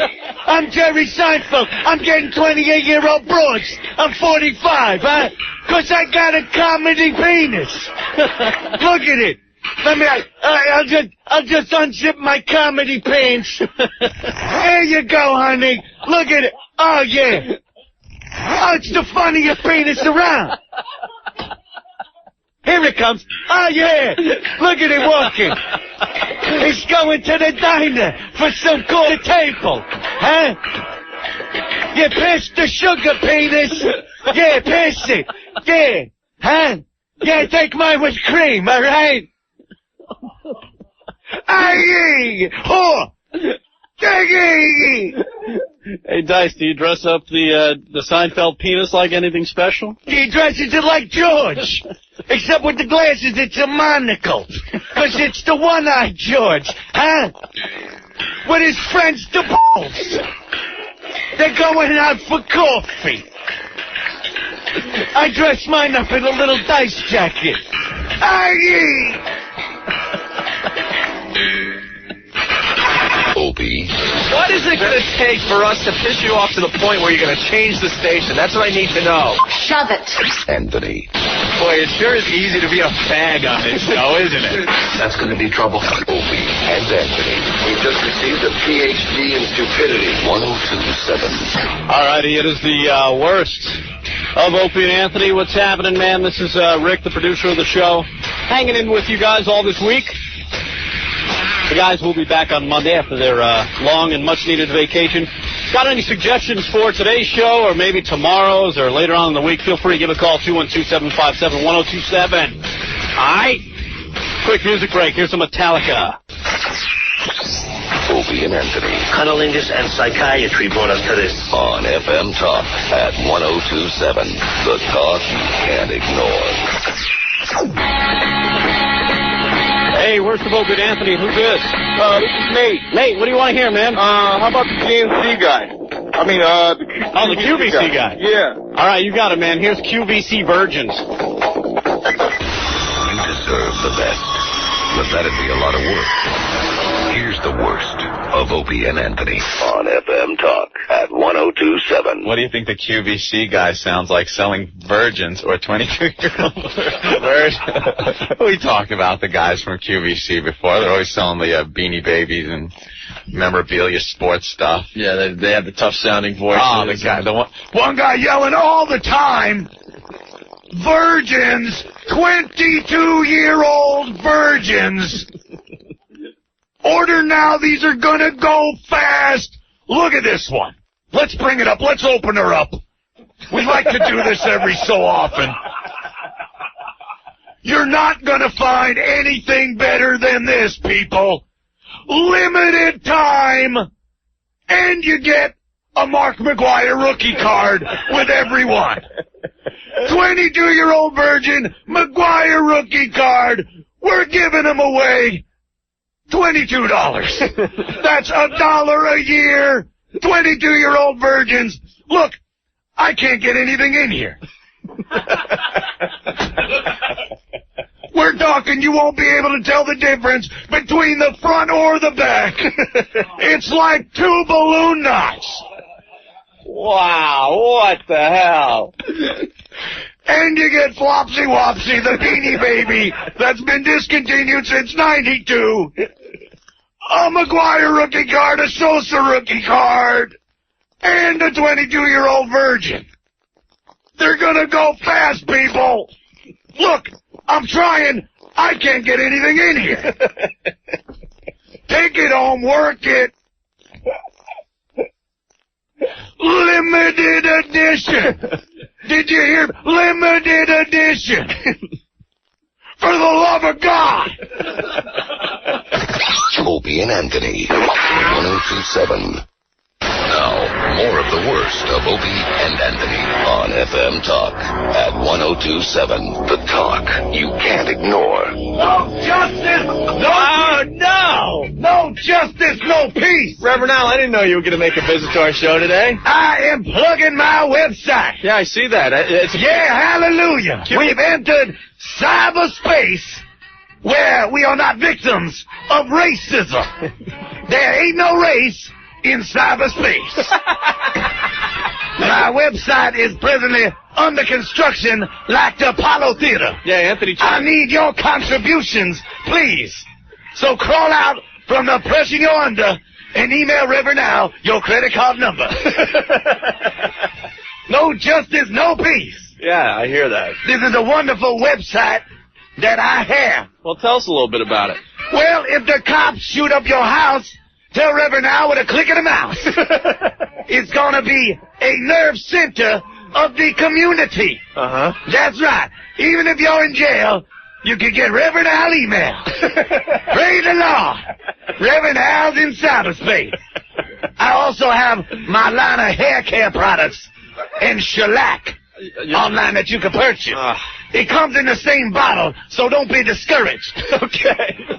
You can also download my spinning medallion screensaver. It's a wonderful screensaver, that big Volkswagen hubcap medallion you always see your Reverend Al wearing. Well, I'm going to go do that right now. Yeah. All right. If one of our brothers is an Uncle Tom, report him to me at ReverendAl.com. That's right, people. Praise the Lord, Reverend Al's in cyberspace. Hallelujah. It's going to be a lot of fun, too, online. Well, I hope so. I got online games. Yeah? On the ReverendAl.com. I can only imagine what type of games you got in cyberspace. Well, you can download Tawana Raiders 3, where you guide Tawana Brawley through a maze of racist, rapist politicians, judges, and police officers, all the while trying to make yourself a legitimate activist in the community. Watch, let me boot that up now. All right. Whoa, there we go. Whoa, look out, Tawana. Oh, look, I just nailed Stephen Bagonis. Look at that, sorry. Oh, there goes the DA. Ha, look, I'm making ground now. Oh. Oh, damn. I was doing so well, but I fell into the rabble-rousing, trouble-making, race-beta, lion sack pit of doom. Why I always make that same mistake on my way to the Senate. Damn. Wow. Well, all this fun can be yours at ReverendAl.com. And that address again, www.FYD.com. That's right. That's right. Praise Jesus. No justice, no peace. I have been vindicated. All right, there he goes, everyone. Reverend Al. Wow. We haven't had Reverend Al on the show in a long time. He is pumped up about that website. He is running down the hallway right Sounds like fun. I want to play Tawana Raiders 3. Opie Anthony. 1027. Hey, worst of Opie and Anthony, who's this? Hey, this is Dave from Smithtown. Dave, what do you want to hear, man? How about the Reverend Al taxi? Reverend Al Blacksy Cat. Yeah. Yeah, I can definitely do that, dude. Oh, that'd be sweet. All right, here it is, man. Thanks, bro. Now, more of the worst of Opie and Anthony on FM Talk at 1027. Look who's coming through the door, Anthony. Huh? Reverend Al coming through the door, Anthony. Oh, really? I think he has some commentary on the Danny Glover, blacks can't get cabs in New York. Does he? I believe so. Well, there's his music. Well, there's his music, and here he comes through the door, everyone. Reverend Al! Outraged! I am outraged! Outraged! Where are the lesbians? Who gives a crap about no taxi cab? I can't believe that Opie from Muskogee wouldn't show her boobies. What the hell's going on? I don't know. And Rick sounds like a goddamn pervert now. Yeah, he sure does.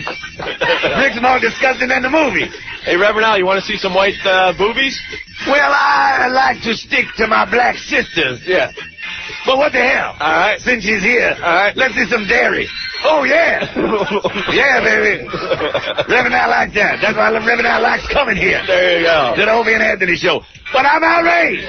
Now, what are you outraged about today? Why can't a black man get a taxi cab in New York City? I don't know. Our own Black Earl had trouble early in the program. Yeah. Even your Reverend Al has been turned down trying to get a taxi cab. I can't get to dinner. I'm outraged. Reverend Al's got to be fed. Stop that car, you towel head. I am starting my own taxi cab service for the community. Oh, yeah? Reverend Al's Blacksy Cab. Service in the Bronx and Harlem and certain parts of Brooklyn. Unlike you white cabs, Reverend Al's Blacksy Cab will not be Crown Victorias. No. They are modified Bradley armored fighting vehicles. That's right. Where comfort abounds and they can take a few rounds. When you get in, you get a message of safety from Reverend Al. Okay. Welcome, buckle up, and put on your complimentary flak jacket. And remember, no shooting inside the vehicle due to ricochet. Thank you. Have a nice trip on Reverend Al's Blacksy Cab. See, the white folks cab is equipped with, what, ample trunk space. Your Reverend Al's cab? Twin 50mm cannons with tracer rounds and Stinger anti-aircraft missiles to clear the way to your destination. That's right. Reverend Al's Blacksy Cab, our motto, the engine's loud and the paint is faded, but sit back and relax, we're armor plated. So I'll be bringing those into the community very shortly if you send your donations to Reverend Al at the Apollo Theater in Harlem. Thank you. I am outraged. All right, there he goes. Reverend Al, everyone. Where's that southern hick bitch? Take your top off. I am outraged. There he goes. Reverend Al. Boy, he's angry. He's a little angry, Reverend Al. I think he's more angry about the prude not getting top. Who wouldn't be? Okay. And that brings the races together, doesn't it? It's good to know we can agree on something, right, Anthony? Absolutely. All right. Opie, Anthony, 1027. Guns running when the cops get out of hand. Who thinks the mayor's in the Ku Klux Klan? Yelling and screaming as he's speaking to a mob. He wears expensive suits, but he doesn't have a job. Reverend Al, please go pal. Reverend Al. Well, he's tapping on the people in his own community. Why is the white man always picking on me? He's got a fat belly and his hair's full of grease. Hear his battle cry. No justice, no peace. The man with a plan who you know you can trust.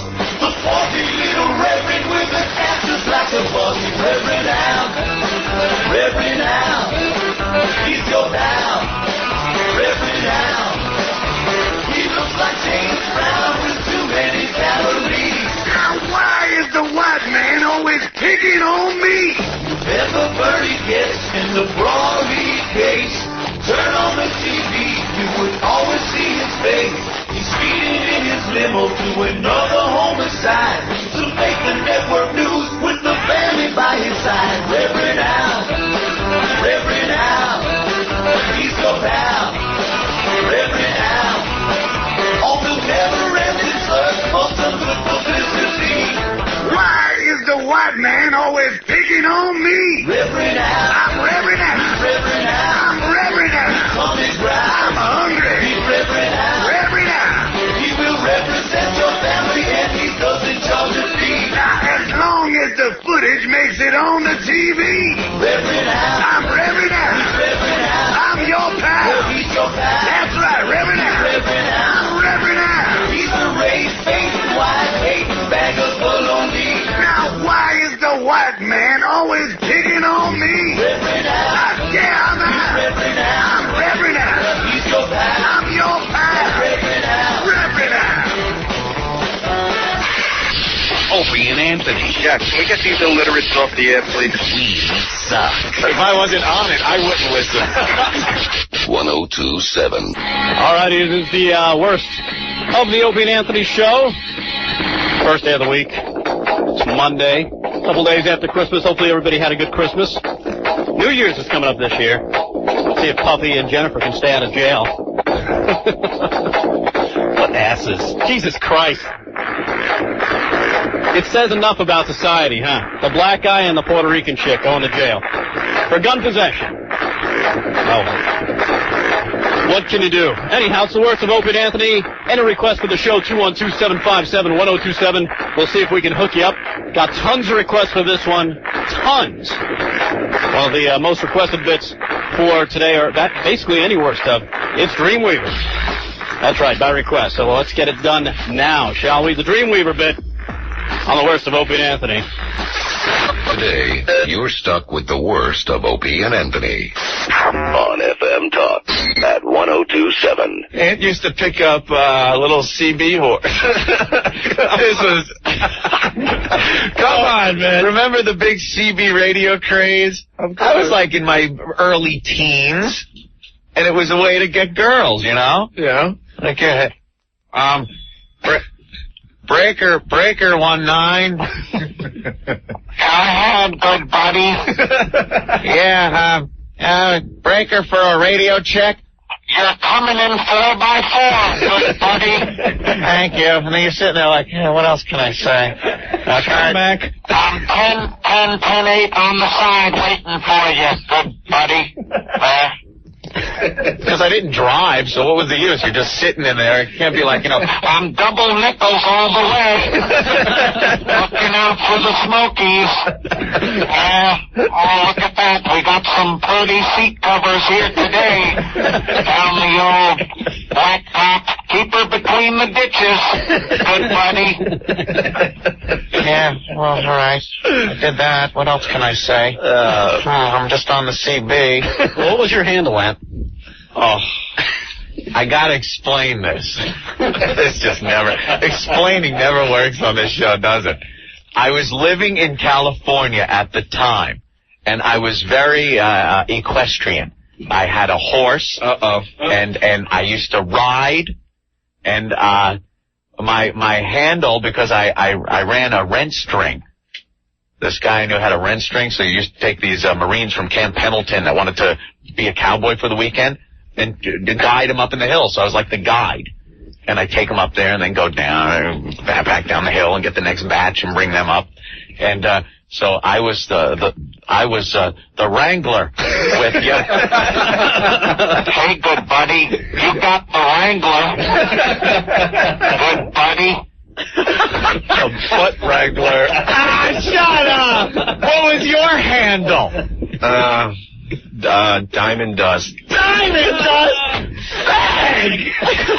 That's worse than Diamond Dust. That's worse than Butt Wrangler? It wasn't Butt Wrangler, it was the Wrangler. Because a Wrangler was a guy on a horse that got together the livestock. Diamond Dust? I don't know. Hey, you got the Diamond Dust. Hello, Diamond Dust. Butt plug, you out there? Good buddy. Go ahead with your little cute story. What? Got your ears on? This here's a rubber duck. Rubber duck, would you? Big Sam, come on. You shake the trees, I'll rake the leaves, good buddy. Man, for sure. Oh, my God. Clean, clear to Flagtown. Big Sam's Shut this off. Yeah, we definitely got the front door, buddy. Mercy sakes alive. We got us a convoy. I was a kid looking for chicks. Were you in a roller skate? Hey, there's a chick in a roller skate. Uh-oh. All right. Hey, take her down to Double Nickels up by the interstate, good buddy. We got a Kojak with a Kodak. Good buddy, taking pictures, giving away invitations.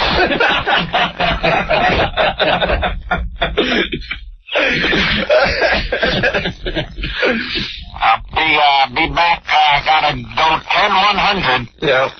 Did you see any Tijuana taxis out there? We got up to Tijuana taxi. Whoa, I just got passed by a crazy man on a crotch rocket. You better watch out for the Smokies. Come on, everybody. All right. Meet you up at the choking puke. All right, the Wrangler. Well, explain the rest of your story. So then there was this girl that I used to communicate with on the Citizens band, and her handle was Dreamweaver. You dick. Oh, Rick had to get the song and everything. Dreamweaver. Dreamweaver, this is the Wrangler. You got your ears on? And she sounded hot. Yeah. So I invited her down to ride horses. The key, ladies and gentlemen. She sounded hot. What do you look like, Cam? Oh, shut up! All right, go. So I was all excited for my little date, and I saddled up my horse and the other horse, and kind of... Shut up. I'll meet you down at the stable at 2 o'clock in the afternoon. This is the Wrangler, over and out. Dreamweaver. The whole side. You're an ass, man. So, all right, so I saddle up my horse, and I spend time, brushing the horses, making sure they look all good and everything. And then I saddle up the other horse, and I take the reins and put around the saddle horn, and I'm kind of trailering the other horse, down to meet her by the riverbed where we were going to ride. Well, she comes walking up. And I see kind of in the distance, I'm like, okay, that must be her. All right, now, wait. Now, you did say that you had the 10 and everything, and you were hoping to score in the woods, right? Yeah. I packed like a whole thing. Saddlebags are all packed up with a couple of beers. And I had bedrolls and a tent just in case things went well, because we had a bunch of hills to ride up in and stuff. I'm going to camp out with my Dreamweaver. Dreamweaver, tell your mom you're going to be spending the night, Dreamweaver. Tell her you're at a friend's house, because we're going to camp out. This is the Wrangler, over and out. I'm 10-10-10-8 on the side, Dreamweaver. Looking forward to my little date. Yeah. Well, she comes up. Even before I was gravely disappointed, the horse that had a carrier looked pissed. I wasn't sure if I should take the saddle off of the horse, put it on her, and let the horse ride her. Dreamweaver. She was huge.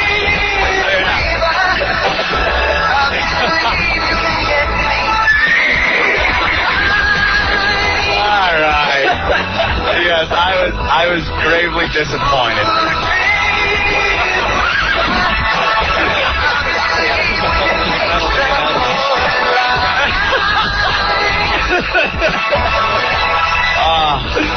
So Dreamweaver, like, are you a Wrangler?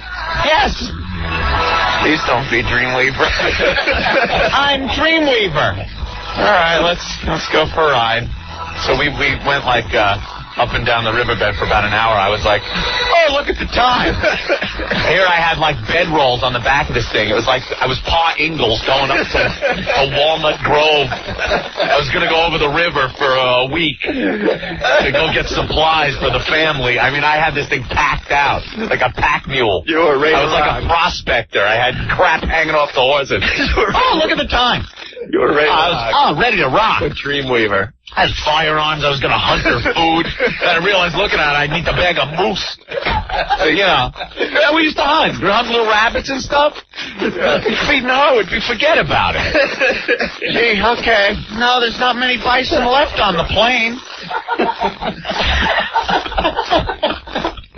I could live off your thigh for a couple of weeks. I can't breathe. Oh, it was horrid. I was so disappointed because she's talking that she, oh, yeah, I look like Tatum O'Neal. Yeah, sure you do. Great. So I let her, off, and she rode off into the distance. You didn't do the drive-by?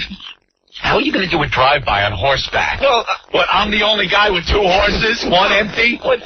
You wrangle? No. You should have. No, just looking for another girl. You should have tried to, meet her in town or something. Did the drive-by. The whole thing was riding up like Clint friggin' Eastwood, dude. I understand. I had the whole look. You got to remember something. I'm a kid. I'm like maybe 13 years old, and this was mid-70s. I had cowboy attire on. Believe me, this was in San Juan Capistrano, California, a very equestrian town. You used to ride. This was what we did, And I'm like, I had firearms on me. I swear to God, I had a pistol, just in case I had to fight for her honor, for any bandoleros. Meanwhile, they'd have been, you keep her. We don't want her. Maybe she could pull the wagon. Oh, man. But this was I was so pumped up for this, and so was she. Pumped up.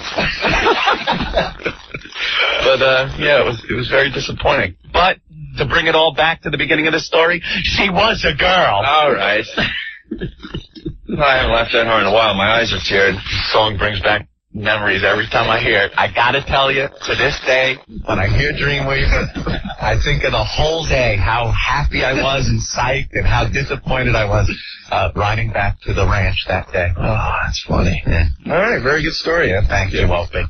It's beyond moronic. It's sub-moronic. 1027. George Steinbrenner, was he drunk? What's the it's not the old boss of old. 1978 who wanted to crack some skulls and fire someone. I want to remember the George Steinbrenner like the little claymation figure in the Lipton iced tea commercial. Yeah. Where it's like, where the babe is like, I can't make it, Reg. And he fires Billy Martin. Yeah. Billy, you're fired. Yeah. That's the old George, not this whining, blubbering mess. I don't know what he was. Well, can I give my analogy again? So what did George look like last night? He looked like the retarded kid at the fair after you just told the retarded kid that he can't have another corn dog. Did you see him staring at the big World Series trophy? Yeah. This is the best team ever. And what about him crying because what's his name is giving him the trophy and he's known him for so long? To accept it from you, this man I've known for 21 years.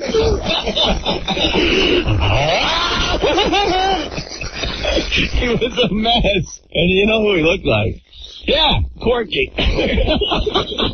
When Corky grows up, he's going to look just like Steinbrenner did last night. Like Corky from Life Goes On. Yeah. Wait up on the World Series! Very good, boys! We win the World Series! Give me the shiny trophy! Give it to me! We're the champion! Champion of the baseball! We win! Give to me trophy! My name is Georgie. They call me Georgie. I own the Yankee. I'm the winner, the Yankee. Winner of the baseball. Corky Steinbrenner. Oh, I felt bad for him. He looked all weird. Yeah. His face was all distorted. I told you we won the World Series baseball game.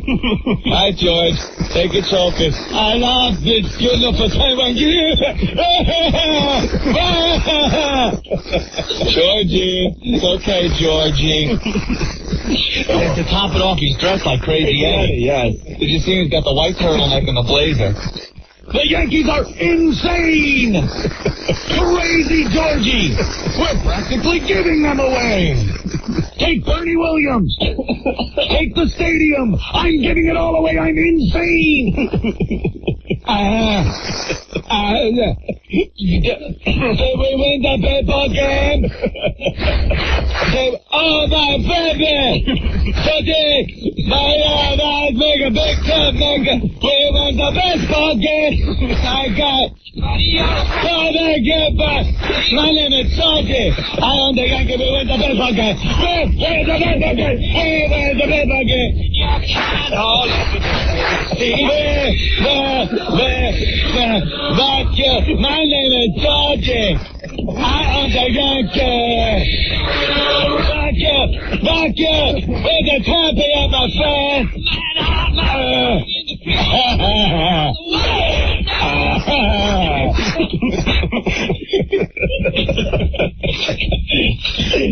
You're a mess.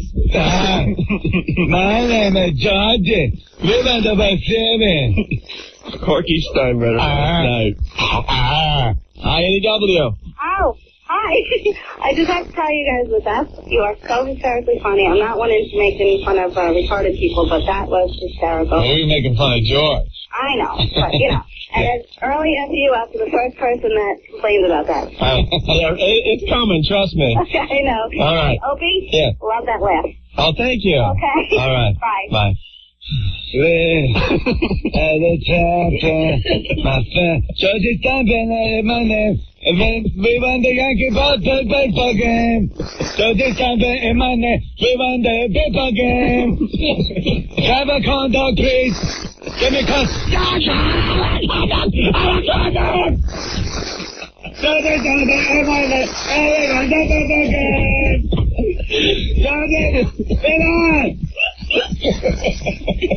You gotta see his face. We need to be on TV right now. Have a corn dog.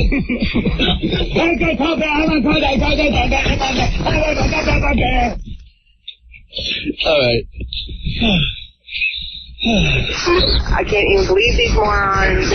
He's a disgusting little man. And Anthony. What a douchebag. Green Red Radio. Bend over. This is sicker than Faces of Death. You deserve the best, but that'd be a lot of work. Here's the worst of Opie and Anthony on FM Talk at 102.7. In the meantime, we can talk about OJ real fast. Yeah, OJ back in the news, huh? with a 911 call. Let's check out the 911 call. All right. County Police and Fire, where's your emergency? We have a problem here. I'm trying to get a girl to go to rehab. She's been doing drugs with Pedro Guerrero. Anybody there need rescue? We've been doing drugs for 2 days with Pedro Guerrero, who just got arrested. Okay. On cocaine, and I'm trying to get her to leave her house and go into rehab right now. Is anybody hitting anyone right now? No, it's not like Anybody have any weapons? No. Does the girl need rescue? No. That's my favorite. Anybody have any weapons? No. Not this time. Not this time. She had to ask if anyone was getting hit or hurt or if he has weapons. Does the woman have another mouth under her mouth now that's really bloody? No, not this time. I gotta hear that again. That's my cocaine, and I'm trying to get her to leave her house and go into rehab right now. Is anybody hitting anyone right now? No, it's not like Anybody have any weapons? No. Does the girl need rescue? No, she doesn't need a rescue. All right, hold on and I'll see what help you. No. Now don't get started on that again. No weapons. That's in the golf bag. I mean, I don't know where the knife is. That's in a lake in Chicago. Don't make me get on a plane. Oh, I cut my knuckle on the 9 when I was dialing 911. That's where the blood's from. I swear. Where's Robert Kardashian? Help me, please. It's like, nope. I would have told. No. Don't think that. No. Is anyone like hurt? Need rescue? No. I love, don't make me get in the Bronco. Now, what does he do? Does he call 911 back? Oh, no, 911 calls his home, I believe? I guess they were disconnected or something, and then 911 usually calls back. Okay, so here's the segment. Hello, OJ House. Police. I want you to call the police. Hello? This is the deuce. Now what happened? I don't know. You hear OJ going, I want you to call the police. Well, I had a hit over the head with the phone receiver and we just disconnected. I like him. Hello? This is the police department. No, she left, and I don't know what to do about it. Man, I'm frustrated. This guy, Pedro Guerrero, got arrested for having 15 keys of cocaine here recently. This girl has spent the last 2 days doing drugs with him. Me and a friend just came over and said, you're going into a rehab. She got mad. She just got in her car. She drives a Mercedes. She lives in the crossings. Now she is loaded out of her mind in her Mustang driving around town. What color is her driver's license number, but she needs to be stopped. What color is the Mustang? It's white. With a black top. Like a Bronco. Is she black or white? She's a white girl. Okay, thank you. I got to go and see if I can find her. Okay. All right. That's all I need, a white girl. This has got to be a comedy routine. I believe Al Cowling's driving. OJ called 911. Is OJ putting out a prank call tape? Is that what's going on here? The best of OJ. Right. I call 911 around the country. Get my 911 comedy tape. OJ calls 911. Hello, 911? 911 operator. Is your refrigerator running there? Yes, it is. Well, you better catch it. 911? 911, what's your emergency? Hello, do you have Prince Albert in a can? What do you mean? Do you have Prince Albert in a can? Yes, we do. Well, you better let him out before he suffocates. That's the O.J. Simpson 911 comedy tape. Order yours now.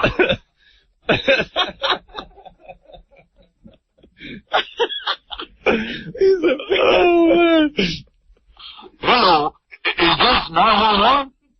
Yes. Do you have 10-pound balls? Yes, we do. How do you walk? You get the best of O.J. Simpson. I gotta go now. I gotta find her. He's all concerned. Man, is he bored, huh? Oh, man. I was hoping he would do the famous butt plug prank call. Hello, 911? Yes. I'm looking for Michael Hunt. Is he there? He goes by the name of Mike.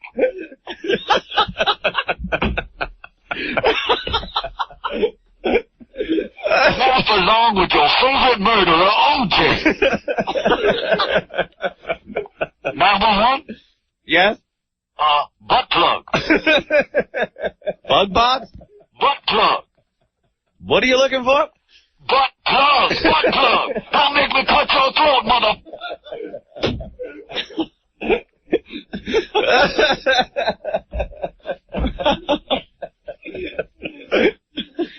Does OJ do any, like, character voices on his prank call tape? Kind of like the Jerky Boys?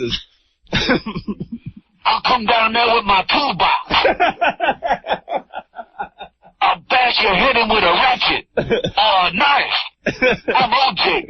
Oops, I just cut myself on a piece of foam rubber. I better fly to Chicago. Oh, man. That's the O.J. Simpson 911 comedy tape. Order yours now.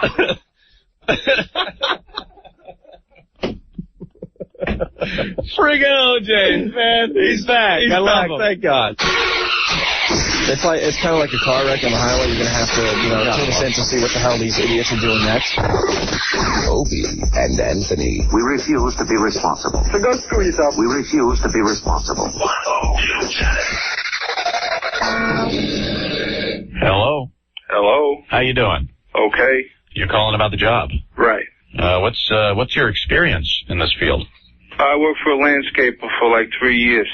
And before that, I mowed the lawn at my house and stuff. Yeah. I did the edging. The last job I was on, I did the edger, and I did the bushes with the clippers. You know how to work that big blower thing? I never got to use that thing, the blower. No. But you know how to trim bush. I know how to trim the bushes. and I know how to work the edger thing. What's the biggest bush you've ever trimmed? Pretty big. Was it like a 70s Earth Mama muff or? Like a what? 70s Earth Mama muff. It's a little lingo in the business. Like a hedge. I don't know I don't know what they were called. Was it like a bush that was shaped in like the shape of like a Hitler mustache? Like a Hitler mustache? No. Yeah, like a hedge, you know. No, like big though, like round. It was like a nice landing strip. Like whenever anything custom had to do, my boss did it, Manny. Can you handle the big cans? What, carrying stuff? Yeah, we fill them up and put them in the truck. You know what I mean? Like handling the big cans. Yeah, I can carry that stuff. I can carry anything. So you're good the only thing that with cans. Yeah. And you're good at blowing. Well, I told you I never did the blowing machine. But you're willing to learn how to blow? Yeah. Oh, that's very nice. All right, good. Yeah, I'll blow. Probably use that. Where do I go down? Like, do I have to fill out an application or anything, or mail something in? It says something here about an address. Yeah, you got the address there? Yeah. Okay, good. And what's your name? Can I get your name? Yeah, John Huber. All right, John. Yeah, my name's John too. Yeah, if you could possibly maybe, I don't know, put some of the bush clippings in an envelope and send it in, that would help us out to see what type of bush you've been trimming. In an envelope? Should I bring it down there or just put it in an envelope? Yeah, just mail it to the address, actually. With some of your, All different ones or just one type? Your qualifications. Actually, what I would do is make a collage, with all the bush you've trimmed over the years, if you still had that laying around. Right. And I don't have it laying around. I don't take the crap home. Well, we have higher-ups, too, and they just want to see some kind of, foliage. So if I get cardboard... Yeah, get some cardboard. And glue, like, the different things on it and just put it in one of them big envelopes so I can mail it in and you can check it out? Yeah, and just, like, label, which all is the which. different bushes that I've done? Yeah. All right. All right. All right, mail it in there. Should I put my name and any other experience? Yeah, put your name and a phone number we can reach you. So we'll take a look at your work and then we'll call you back. It's going to be a pretty big piece of cardboard, though. We're looking at, 3 feet by about 3 feet. All right. I don't know what that's going to run to mail, but... All right, John? 3 foot? Yeah, 3 foot by 3 foot. Like like one of the things from school, like construction paper, like the old tags? Yeah. Can I fold it? No, that affects the foliage. All right. Actually. Yeah. Just find a big envelope. All right. If you want, you can bring it down personally and just go to the address on the ad there. Okay. All right? All right, your name's John? Yeah, just look for me. All right, John. All right, man. All right, thanks a lot. All right. All right. Bye. Come on. I couldn't hold it in. Come on. That can't be real. No way. There's no way that could be real. That was a put on. No one could be that stupid. If that was real, we just talked to the stupidest man alive. Opie and Anthony. Someone get this pen out of my nose. 1027. All right, it's the worst of Opie and Anthony. What's happening, man? This is Rick, the producer of the show, hanging with you on today's worst of. Any suggestions? I've got a few spots to fill here. Make sure you give a call, 212-757-1027. We'll see if we can get those on for you. Spaz is working the phones. Try not to run into the door this time, Spaz, all right? Freaking kid ran straight into the door. Unbelievable. Later on, we still have Mad Dog with Jeter and Piazza coming up. Anthony and the Beautiful People. We'll throw in some bits here and there. And looking for more requests, so make sure you give a call, 212-757-1027. We will try and get them on for you. In the meantime, take a quick music break. Remember, in between any song, or any two songs, always a bit. All right, so don't go anywhere. Here's Pearl Jam, NEW. Now, more of the worst of Opie and Anthony on FM Talk at 1027. The talk you can't ignore. This is the story of 6 strangers hid to live together in a house and have their lives taped. Find out what happens when they stop being polite and start getting tiny. Real world Midget Town. Listen, Binky, I don't like it when you talk down to me. You belittle me. You make me feel 2 feet tall. Well, I have some news for you, Chi-Chi. You are 2 feet tall! Misha used to work in a circus, and he's all like, oh, I used to ride on a pony, and I used to drive a wind-up Volkswagen. And I'm like, Midget, get over yourself. Well, I think the problem here is that they're all a little jealous of me because I come from the entertainment industry. I was in the circus. I don't know if I mentioned that to you. And also, for a number of years, I played Snuggles the Fabric Softener Bear. What you need to understand is that going to Six Flags Great Adventure is a waste. We're dwarves. We can't get on any of the friggin' rides. Well, that's where you're wrong, Chi-Chi, because we can do a lot at Great Adventure. We can get on that thing that looks like a worm that goes in a circle. It's like a worm and wearing a hat. It's like a green plastic thing, but it goes in a circle. It goes up and down a little bit. We can get on that. We can get on the boats, little boats. You know those boats? They go in a circle around in a little pool of water there, and they have bells on the front of them. They have bells, and if you pull on the string, you can ring the bell. So shut up. Hey, what are you guys doing? We were just gonna go out and throw rocks at people, for staring at us. That sounds good. Sounds like a lot of fun. By the way, I'm gay. Whoa, that really caught me off guard. I didn't know he was gay. Because I thought I was gay, but I really wasn't sure. So when he said, I'm gay, I'm like, put that together with being a midget, I got enough on my plate here. That's tonight on Real World Midget Town. Opie and Anthony. Oh, those guys are fast! 1027. I'm all for violence sometimes. Anthony. Hey, you guys are a bunch of pussies. God, I want to punch you in the face. Better leave a bruise. 1027. Ant was hanging out with the beautiful people last night. Boy, was I out of place. The hell are you hanging out with the beautiful people? You see them in the paper all the time, these, big to-do parties. Parties, sure. You see all the celebrities, they why didn't the paparazzi get a picture of you? I think they got a picture of Madonna. You were at the same party as Madonna last night, dude. I'm moving and shaking, dude. Yeah, where's the article? This isn't the Anthony I know. Well, first of all, I was stood up by Rick and Ben. Well, we were supposed to go to the party, right? We were all going to go and just goof on everybody and everything. It was a party for Mark Golan, Details magazine, his first issue under his leadership. Mm-hmm. It's so funny. I mean, the pomp and circumstance, the whole big laser light show outside the place, lights, the music. Were you hanging with Puff Daddy? Oh, it was Puff Daddy there, Anthony? You and the beautiful people? Well, the beautiful people got to go right in. Oh, really? Yeah. Like cars are pulling up, and there's a guy there with a headset and everything, and he's undoing the velvet rope and letting people in. I'm like, oh, this must be the line for the people that know Mark Golan. That's me. And then he starts. This isn't the line, people. Guest list line is around here. A big line of schlubs. So I get on that line. The only consolation was on the same line as me was remember the movie Clerks? Yeah, of course. The guy that was in that J, smoking weed, drinking beer, doing coke. He was on that line, and so was the other guy from Clerks. I'm not even supposed to be here.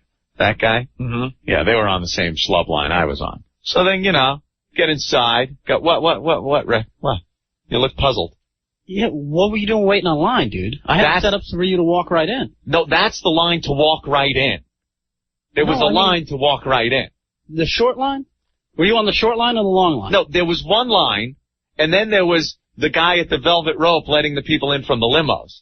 All right, well, the celebrity you were supposed to go up and tell them, ask for the name I gave you, and you would have been walked right in. You should have been waiting. You know what's worse than waiting on a line? Walking up to the guy, telling him how you're supposed to get right in, and having him send you to the line. That looks real bad. How embarrassing. I don't do that. So you know what? I stood on the line. Right. Who cares? I don't care. So did you get into the party? How long did you have to wait outside? Not long. It was like 5 minutes. It wasn't long. Did you get your picture with Madonna? No, there were people there, Gwyneth Paltrow was there, Anthony. I saw that guy from the gossip show on E with the caterpillar over his eyebrows. Oh, the guy looks like Martin Scorsese? George Whipple, I guess his name is. Yeah, I know who you're talking about. Yeah, the big guy, and he was there with his camera crew and stuff. And then I see Mark Golan, say hi, nice party, where's the bar? And of course he knew right away. So they're mixing some pretty strong drinks there too, Opie. Mm-hmm. I got to tell you. Had a couple of Absolutes and orange juice. Sure. Loosen up so I could mingle with the beautiful people. Sure. Yeah. You're changing, man. Come on, shut up. Why are you hanging with these people? I was supposed to meet Rick and Ben there, and we were going to goof on them. I never thought I'd see the day that Aunt would be hanging with the beautiful people. You're at the same party as Madonna. What is going on with you, man? And I saw Lisa Ling from The Feud. Yeah. I didn't want to say anything to her just in case she heard any Star Jones comments. And then... Are you networking, Anthony? Oh, I'm moving and shaking, Opie. Are you going to be on The View soon? Shut up. I saw Michael Buffer, the Let's Get Ready to Rumble guy. Yeah. And then the biggest celebrity of them all comes in. Not Madonna. No. Gwyneth Paltrow? She was there? No? Not her? No. I didn't see her or Madonna. Okay. They must be in the back room where it's sludge like me and not allowed to go. No, Gary Coleman. Gary comes in. All of a sudden, I just see this little short black guy walk by. I was like, oh, my God, look, it's Gary Coleman. And then all the brothers, like there are a bunch of hip-hop guys there and stuff, are around Gary Coleman shaking his hand but laughing. They're like, yeah, look, it's Mother Effing Gary Coleman. Look at you short little nigga. Come here, mother. You know, and they're all like goofing on him. And he turned around and like walked right out again. All right, I gotta put someone in their place. Michelle, what's up? Opie, I think you're jealous of Anthony. No. Why would you say that? Because you got to hang out with the beautiful people and you didn't. Michelle, let me set you straight, okay? Both of us were invited to the party. It was a no-brainer for me to say, no thank you. Why? Because I didn't want to go. I don't like hanging out at those places. You think I go to hang out? First of all, I just wanted to say congratulations and hello to a good friend of the show, Mark Golan. Right. You don't think it would be fun to hang out with me and Rick and Ben and goof on the New York. All right. If we had our little gang together and we had a corner table and we could goof on all the beautiful people. Deal. Yeah, but you went by yourself.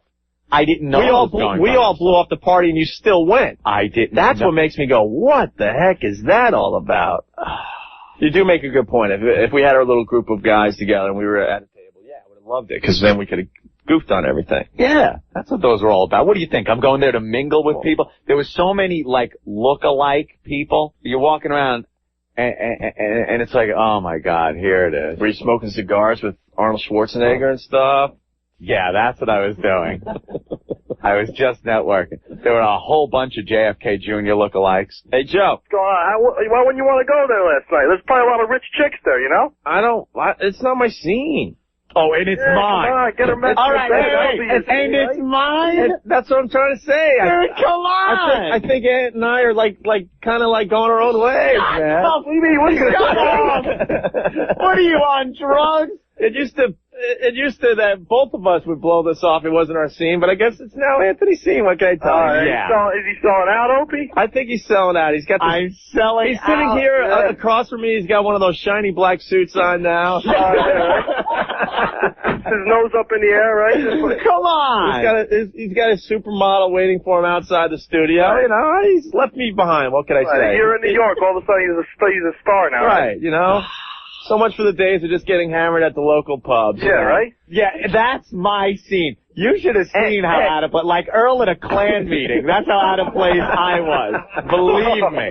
And you sure you have enough time to go to the Yankee game with us tonight, or do you have one of these little soiree to go to with Gwyneth and Madonna? I think Esquire magazine is having a party tonight. You go to that?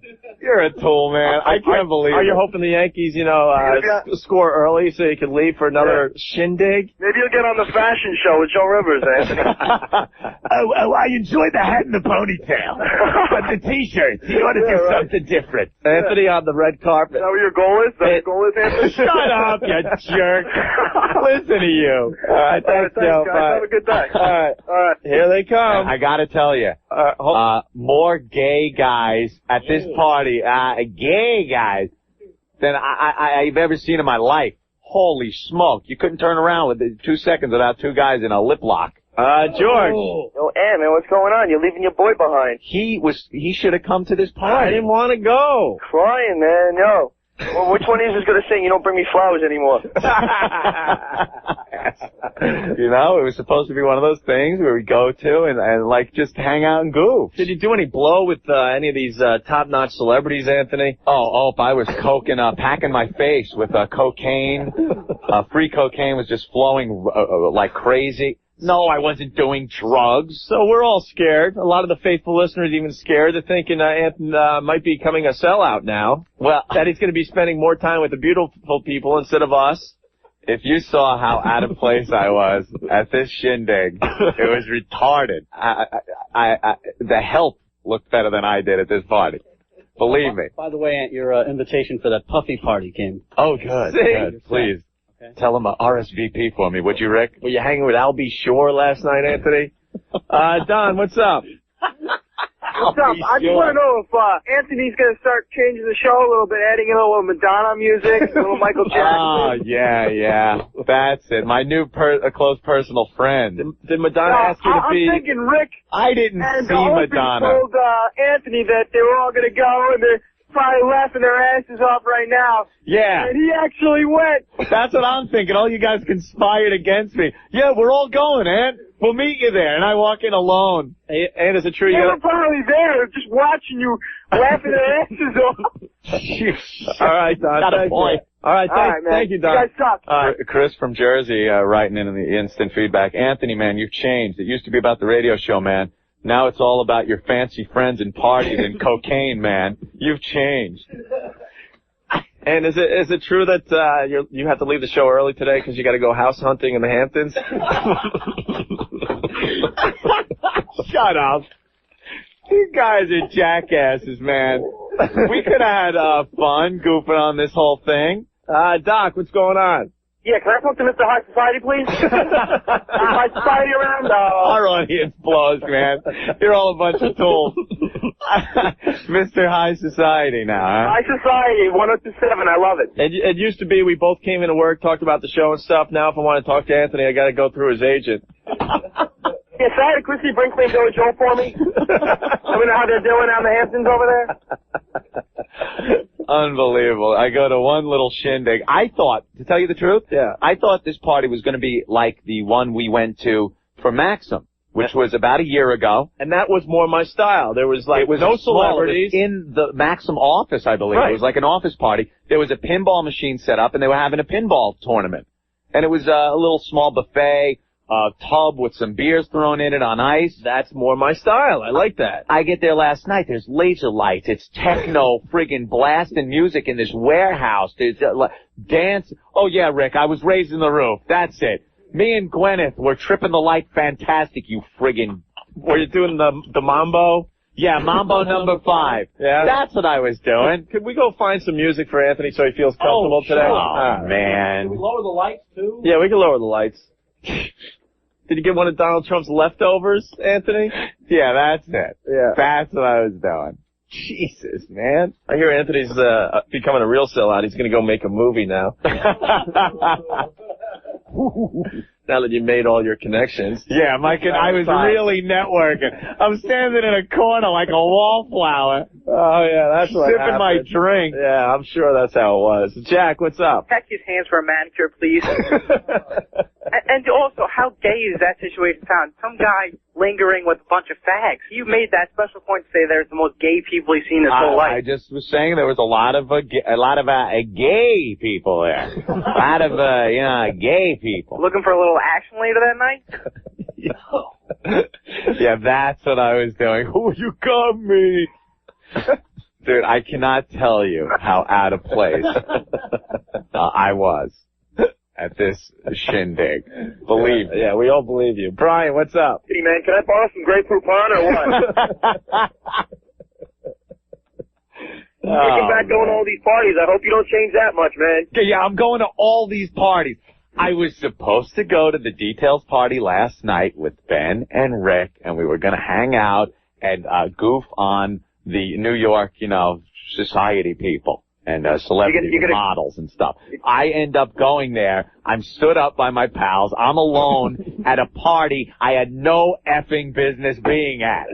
None. The paparazzi's there, the video cameras, they're taping the models dancing, and of course they pan by. I'm there in my busted up leather and my hat. Hey, what's up? Another drink, please. Say you are changing. You're trying to start a new trend, even. Yeah, 'cause they all look alike, and I look different, so they're probably, ooh, that's the new style. Wow. Gotta dress like a slob. Shit, let's get hot. Yeah. Oh, man. The parties with fags. What's that? You gotta call Richard Gere and get a couple of gerbils? What's that? God, I love our audience. I gotta keep telling myself that. And your movie deal should be coming in any day now, and then you won't have to take this abuse from our listeners anymore. Absolutely. Sure thing. You'll leave us all behind. You'll be in California. You know, you guys suck, man. I was just showing support for Mark Golan. Hey, Joe, what's up? I get hell. I just hope when you're in Hollywood and stuff and I come knocking on your door, you don't, like, kick me to the curb. Hey, remember, is this the remember Opie me? and Thurston Howell the Third show?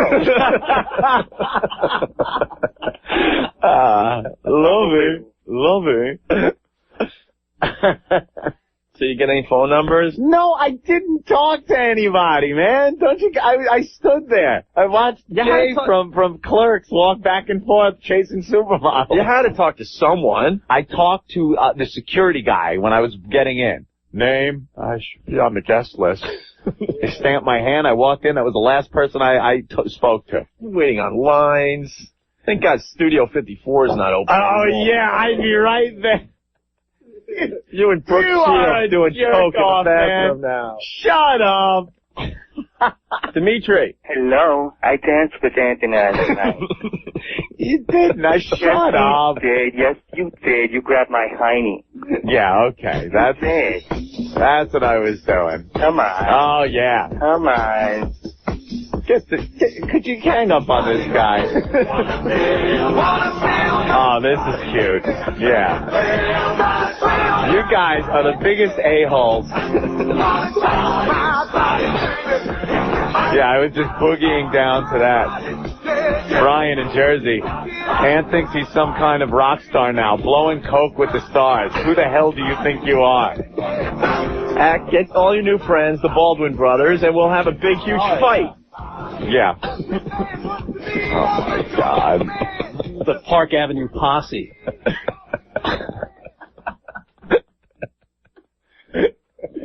Dave, what's up? Anthony, yeah. We gotta do lunch, babe. What do you say? Oh, my God. I'm getting nailed here. Anthony, what's up? Mr. Anthony, please. Just want to let you know that your limousine will be downstairs at 7 o'clock. We will take you anywhere you'd like to go tonight, sir, and I'll make sure we have the carpet out for you, sir. I think he needs to go to the Esquire party tonight. Oh, is that where I'm booked to go? Or is it Glamour Magazine tonight? Where are you going? I need a chink to hold my umbrella if it's raining, like Kathy Lee. Yeah, Tom and Nicole's people called. They're all set for Sunday. Oh, thank you, Rick, for setting that up.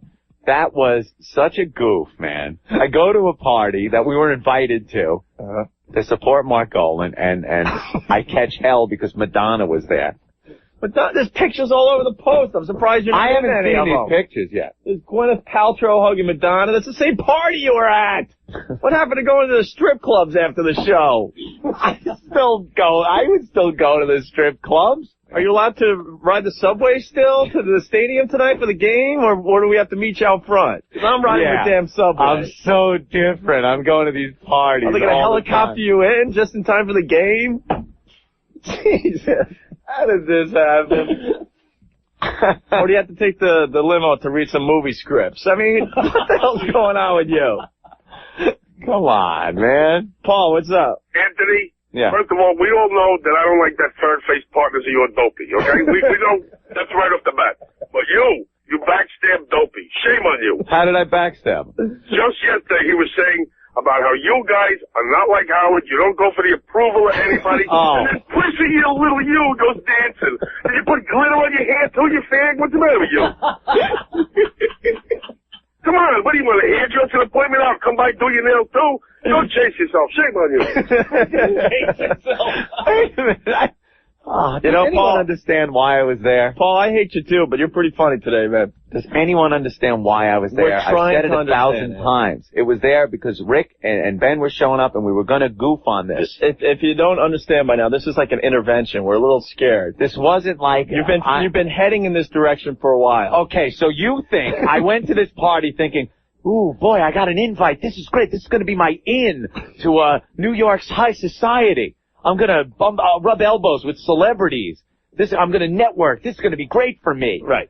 Or, hey, this will be a good goof. Me, Rick, Ben, we'll hang out. We'll do some, have some free drinks and goof on the celebrities. Which one sounds more like me? The first one. Shut up. Yeah, Shut up. That is so far from the truth, man. Yeah. So far from the truth. Oh, no. Canero's on line 7 wants Ack in his next movie. OJ on line 9 was at party with Ack. Gee, it's all out. So when do you run for office? You have to be famous for a few more years? Yeah, Okay. then I'll do that whole thing. All right. Yeah, that's it. You're on to me. Well, it's all the cat's out of the bag. I'm a big high society homo. The Opie and Anthony Show. Oh, to be wow. Boo-boo-boo. More stupidity on the way.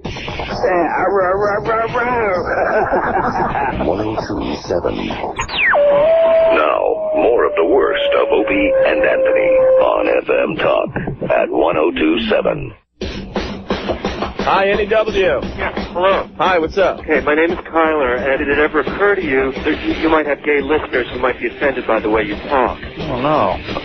Yeah, we know we have gay listeners, and they enjoy our show. Yeah, well, I'm a gay listener, and I do enjoy listening. I listened to NEW for years, but that kind of talk offends me. What offends you, sir? As if it's assumed, first of all, the use of the word fag and homo like that. Well, over and over again. You're going to have to get over that.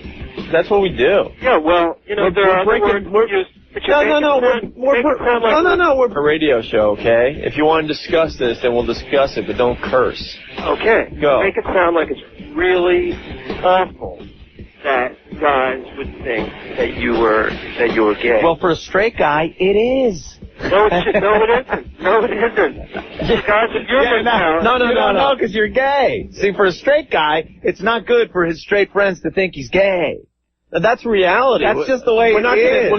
We're not going to change that perception. I'm sorry, but the average straight guy doesn't want to think that his pal is gay. Yeah, but I mean, you wouldn't use the word, words like nigger. You wouldn't, in a different sir, realm. We have used that word on this show. Oh. We have used the word fag. Yeah. Well, it's not just we have words. pretty much used every derogatory term on this show. It makes it sound really awful. And what if you're gonna really offend gay listeners? Honestly, let me tell you something. I don't really care if you're gay. I really don't. Simple as that. And I think if you listen to our show on a daily basis, I think people realize that. We're just trying to have fun here. Well, it might occur to you that, there might be some college guy who is having a difficult time with it. He hears stuff like that. That's not very encouraging. I personally am... I've heard that excuse from gay guys, like, all the time. Working in radio? No. That's the big thing. Somebody trying to come out is going to have a difficult time with it and stuff. Everybody's... You listen to a lot of college, your attitude is this, like a macho bar attitude. It's that kind of humor. Well, and, I love the music. Don't you get it? Well, that's what... Oh, here it comes. I love the music, but I don't like you but guys. frankly, some of this talk in between, Well, then, dude, you know what? There's a million radio stations. Go listen to another one. Well, that's just what I did when I heard it. I switched. But, Good. All right. You guys are responsible for the attitude. Sir, let me stop you again. We don't have a large young audience listening to our radio show.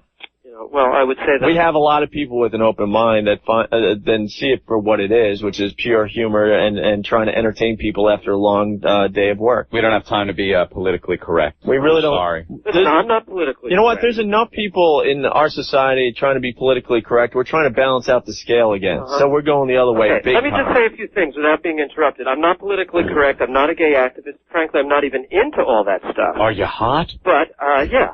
But I'm... They have, like, tight buns and stuff? The thing is this, I'm not into that stuff.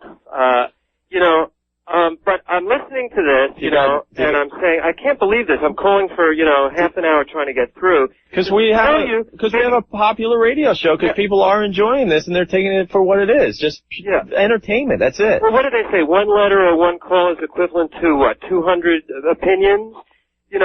Keep it in mind what I'm saying, whether you want to fight me on it now, Do you have keep nice in mind abs? what I'm saying, because it's. Do you have like a six-pack? And I'm not, and I'm not overly. Come on, just laugh, you idiot. You know you want to laugh. You know you want to laugh. I'm not really offended by things. In fact, there are many gay guys and many things that I hate about gay world. Do you look I'm good just in talking about gym the shorts? way you come off. And You're coming off like a little bitch. no, I'm not. No, I'm not. I'm coming off Yes, you are. as an adult. Pitcher or catcher? I'm a counselor. What do you like? I'm a counselor for a living. It's good to have a good time, but don't be offensive, okay? That's my message to you, okay? Thank you, Dad. Yeah. Grow up. Grow up. That's the worst thing to do. Who the hell wants to do that? There's plenty of time to be an old feeble Not me. jack off on a goddamn little rascal But scooter. listen. When was the last time you got some? Yeah. Listen. Come on, you want to laugh. I hear it in your voice. You're a gay guy, right? It had to be last night. Do you get any calls like this? Am I the only one? Do you ever say no? Do you? Come on, Kyler. It's funny. You know it is. Come on. There's just so I've many. got a good sense of humor, you guys. Do you like Judy Garland? No, I don't. I don't like Barbara Streisand, and I don't like Liza Minnelli. I like rock and roll. That's why I listen to your station. And I go to the Boiler Room because it's one of the few gay bars that plays good rock and roll. The Boiler Room. Yeah. What a do they have to have such stereotypical names? It's a good place. Go to check it out. Go to the Boiler Room. Do they have like glory holes and stuff? No. Is it spelled like Boiler Room? Oh, that's a good point, but no, it's not. No, it's not. That kind of be fun. If it was spelled like that. Right. What I'm trying to say is you make it sound like the worst thing in the world that other guys could think you were homos. And so what if they did? I mean, your guys want to give your sperm? Great. I mean, it sounds really hot to me, but, Wow.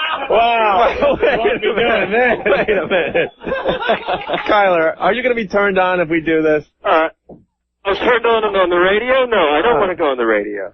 I'm actually quite well known in Would you like the taste test? in the city. No, not these days.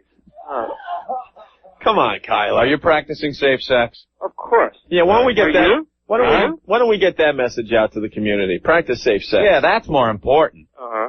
Maybe you can make it. You can use my name. Can I ask you how old you are? Yeah, I'm 46. Oh, wow, you were in it like in the 70s and stuff? Yeah, I'm very lucky. I'm very lucky because I'm negative. That was a fun time for you guys, huh? Yeah. Just all the effing and essing. How scary is it, though? Scary as what? Well, thinking you may come down with that. I mean, you're in the high-risk category. I've been tested 6 times and I'm negative. But every time you get tested, aren't you just like completely freaking out? Yeah, that's why I haven't done it in a long time. Really? But you see, I practice safe sex and I don't like to receive it. So, that Pitcher. makes me pretty safe. That's what us straight people call it. Listen, you keep skirting the issue. The issue is, I think you should apologize. You can use my name if you want to. Kyler, honestly, we just don't apologize for what we do on our show.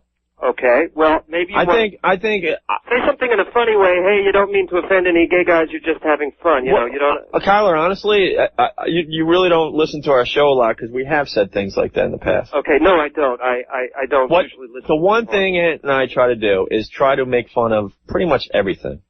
We don't focus on the gays. We don't focus on black people. We don't focus on this group. We're just trying to have fun. Okay. And if something hits us in the news or something we saw on our way in, then we're going to discuss it and we're going to try to make it entertaining. And honestly, we know every time we talk, we're offending someone out there. We can't worry about it. I mean, I occasionally use the word fags, because I can't stand guys that are like super fags, and I'll say it, But that's me. It's like if you're black, you can use. If you're Jew, you can. See, I don't agree with that theory either. Yeah. I think if a black guy is allowed to call another black guy a nigger, then I should be able to do the same thing.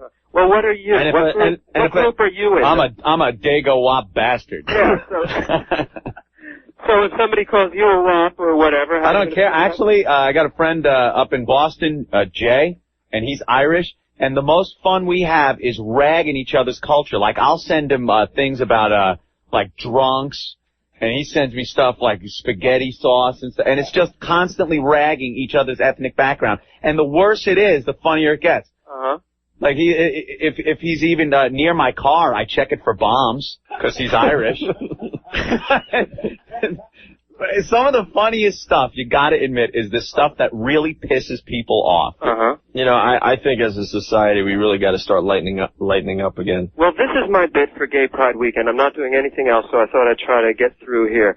It's Gay Pride Weekend? It certainly is. But you guys got I'll do my part. And Sunday's Gay Pride Day. Are you guys doing that wacky parade again? Yeah, I'm not going to be in it. I used to be in it, but I've done that. Listen, you want to put in a plug for me? Get this. No, we don't want to. We don't want to put it over there. Wait, we don't want to. Did you word that differently? We're not plugging anything, man. I'm a psychic counselor. Yeah. I'm a psychic. You're a psychic. And I'm pretty well known, too. And you should have known what we were going to say. No, I'm not working at the moment, but I will be working shortly at Cafe Shasha in the West Village. If you want to put in a plug for me. Cafe Shasha. Okay. West Village, yeah. It's mixed. It's a mixed place. All right, Kyler. The guys there like boys and men. I'm kidding. Come on, smile. See, that was funny. You got my point, I think, maybe. You can say whatever you want, and I'll be listening to see what you say. Uh-oh. All right. We're being monitored. Thank you, Kyler. Have a good time, and keep in mind what I said, okay? All right. You got a responsibility. People are listening to you. Okay. Okay? Have a fabulous weekend. Oh, thank you. A word I try to avoid. Well, that's why I said it. Fabulous. Fabulous. Yeah. Okay. See, now you can hear the fun in our voices. See? Yeah. Oh. I mean, Stop cursing. You gotta dump out. I'm sure you've seen a lot of that, though. I don't know what you mean. I gotta go, Kyler. Goodbye.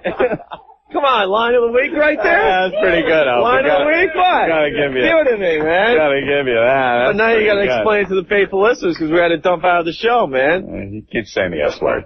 He said the S word. Gary. Hey, what's going on? What's up, Gary? I just want to say that guy that was on before. Yeah. You know, he was totally wrong in what he was saying. I'm totally with you guys. You know, I think everything that you're doing and making fun of it's totally funny, and the gay community is behind you. You're gay? Uh-oh. Yeah. Could they get in front of me? Maybe side by side? I'm totally with you guys. I love the gay humor. Right. No big deal. Those guys are being anal, literally. All right. You're behind us all the way. Great. All right. We appreciate it, Gary. Thanks. All right, that's no problem. All right, man. Have a great weekend. Take care. Love you guys. Oh. Yeah, back at you. I gotta get out of here, man. No matter what we say, it can be interpreted another way. Great. This is back in the closet. Yeah, this is wonderful. Yeah. Opie. How about the game tonight, Anthony? Yeah, what about, go Knicks. Kick ass. Gotta drink me some beer. That's right. Smoke the Camels without the filters. Bang some broads after the show. That's right, damn it. Go to Hooters. Hey, Ann, your mom did say I was hot. Oh, come on, Mom. Don't bang Opie. You my mom, I'll yours. I say lay back and enjoy it. It's a hell of a toboggan ride. Opie and Anthony. A couple of real mothers.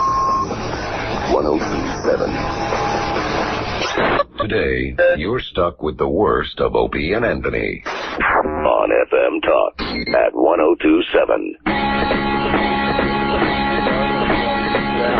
We gotta get this point of view across, I guess. Baseball diamonds are a gal's best friend. Wow, the hunkometer.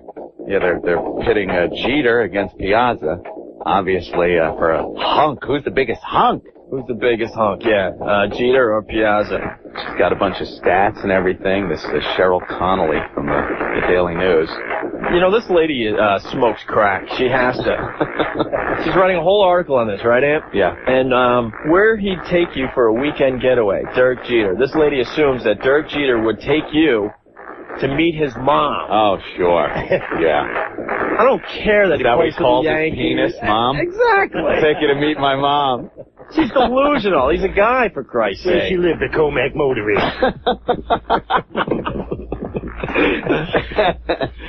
Odds on getting to third base with Derek Jeter. Only if you're a pop diva who can hit the high notes. I think she's trying to be wacky. Wow, that was worth being on page 9 of the Daily News today. Is this sports? Odds on getting to third base with Piazza. Only if you could dress flashier than he does. Does any sports fan really care about this? I guess she's catering to the ladies or something. Good afternoon, everybody. Mac and a Mad Dog and a Fan. Today we're taking phone calls. Hey, you know, who's the biggest hunk? Come on, look at the Jeter at Piazza. You gotta give Jeter a lot of credit. I mean, he's got a nice ass. Look at him. Wait, Mad Dog, are you trying to tell me you're bored with taking phone calls about the Mets and the Yankees? Well, this is in the paper today. I think it's sports oriented. Well, would you like to talk? Sports, concern sports. Would you like to talk to some of your listeners today? Yeah, why not? I think we can take a few phone calls. All right, why don't you throw the topic out there? Well, who's the biggest hunk? Jeter or Piazza? I've seen them both. I've been looking at them. Jeter, I gotta give Jeter the ass. But Piazza's got the arms, and I think Piazza's a little hairier. Yeah. I prefer my men with a hairy chest. And I don't know if I like Piazza. He's squatting all the time, being a catcher. Yeah. Hey, you don't want the testicles dragging in the dirt like that. It can make calluses, and I don't think I want to handle callousy testicles. That's right, the look. And Jeter, he's been with some hose bags in his day, but I think I could turn him around. I'd take him in the backseat of my Toyota. So who would you give the rusty trombone to? Well, you gotta go with the Piazza on the rusty trombone. Because I'm not reaching for the testicles, I'm giving him a reach around. But you gotta figure with a catcher, he's squatting, a lot of air blowing through back there. It's not gonna stinky, it's maybe a Jeter who's standing up a lot. All right, let's go to the phones, all right? It's a great topic for your show today on WFAG. All right, Joe, you're on the air. Not gonna Mad Dog on a fag. Hi, I'd just like to say that Mr. Piazza has the best ass. What are you talking about? You gotta give Jeter the ass. No. I'm an ass man, I know. Jeter's got the better ass. Come on, my friend. Hey, that buns of steel. You don't see him there when he's behind the plate, crouched down or bent over like that. It gets me so excited. Thank you, Joe. We never take calls like this on a van. Hey, as far as hairdos go, I don't know, I kind of like the coif Piazza sporting. Better than that short thing Jeter sporting. You don't like that wacky beard of Piazza's or the wacky sideburns? No, I like a little bit of hair on my thighs. You know, I don't like the short hair that Jeter's got. No? But I give him the ass. Okay. And okay? That's right, dog. I've undressed both of these with my eyes, and, I gotta give, like I said, the ass to Jeter. Chest and arms to Piazza. Nice, strong, manly arms. No surprise you like the Giants. You could probably... Yeah, Piazza, I know, if I'm in a sack with him, he can throw me around like a little spinner. Strung up about his strength. But I think Piazza would be a lot more sensitive to my feminine needs. That's right, dog. Joe, you're on the air with Mad Dog. Is this Mad Dog? I'm not gonna Mad Dog, Joe, out of bag. How you doing? What do you think, Joe? I think that Jeter is better. In what way? And that, Howard Stern's better than the both of you. Papa Booey.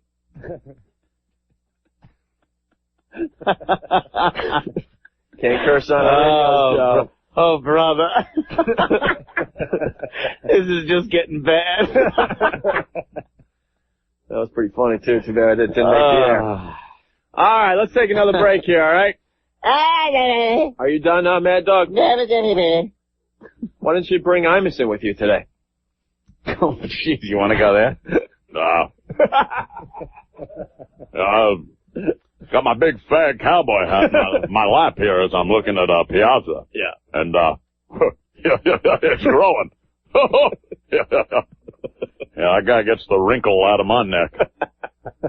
Opie and Anthony. Oh, those guys are fast! 1027. All right, Bob, are you ready to play Hi, Mom, I'm Gay? Absolutely. Now, I hear you're 35 years old. Yeah. Never been married. Ever. Are you gay? No rope swallowing. All right, Bob, let's give it a shot. All right. You got to try to convince her, man. All right, I'll do my best. Let's give your mom a call, man. Hello? Mom, Can you hear me, darling? Yeah. It's Bobby. Bobby? Yeah. Where are you? I'm at work. Yeah, well, you sound awful funny. Yeah, I know. All right. Hey, Mom, you sitting down? Why? I gotta tell you something. What? Don't get nervous. Something I've been meaning to tell you. I was gonna tell you when you called earlier today. Yeah? I'm gay. Oh, you're full of I'm a Twinkie. I swear it. Bobby, will you stop it? You know, I have enough aggravation. What? How come you never believe me? Because I don't believe you. Why? Well, you just had a child, Bobby. Yeah. That was to throw you off. Yeah, okay. You know, I wanted to tell you that. I was hoping you wouldn't take it lightly, but... Bobby. What? Are you trying to be funny? I'm not. I had to tell you, I just don't feel right. I've known it ever since I was a kid. Bobby, are you with Donna? Not at the moment. Not at the moment. All right, With okay. You can tell your father that. I'm not even going to bring it up. All right. You're the one that's always said some terrible things about those people. So what's all of a sudden? Well, it was to throw everyone off, Bobby, I don't believe it. However, You still love me? I had enough heartache. I think, good You still God. love me? Of course I love you. You just won't kiss me on the lips anymore, huh? Bobby, what the hell are you doing? Drinking? No. No. Yeah, all right. Okay, I'm working. Your father's out to lunch. Have you told Gene this? No, I was going to spring it on him tonight. Yeah, that's nice.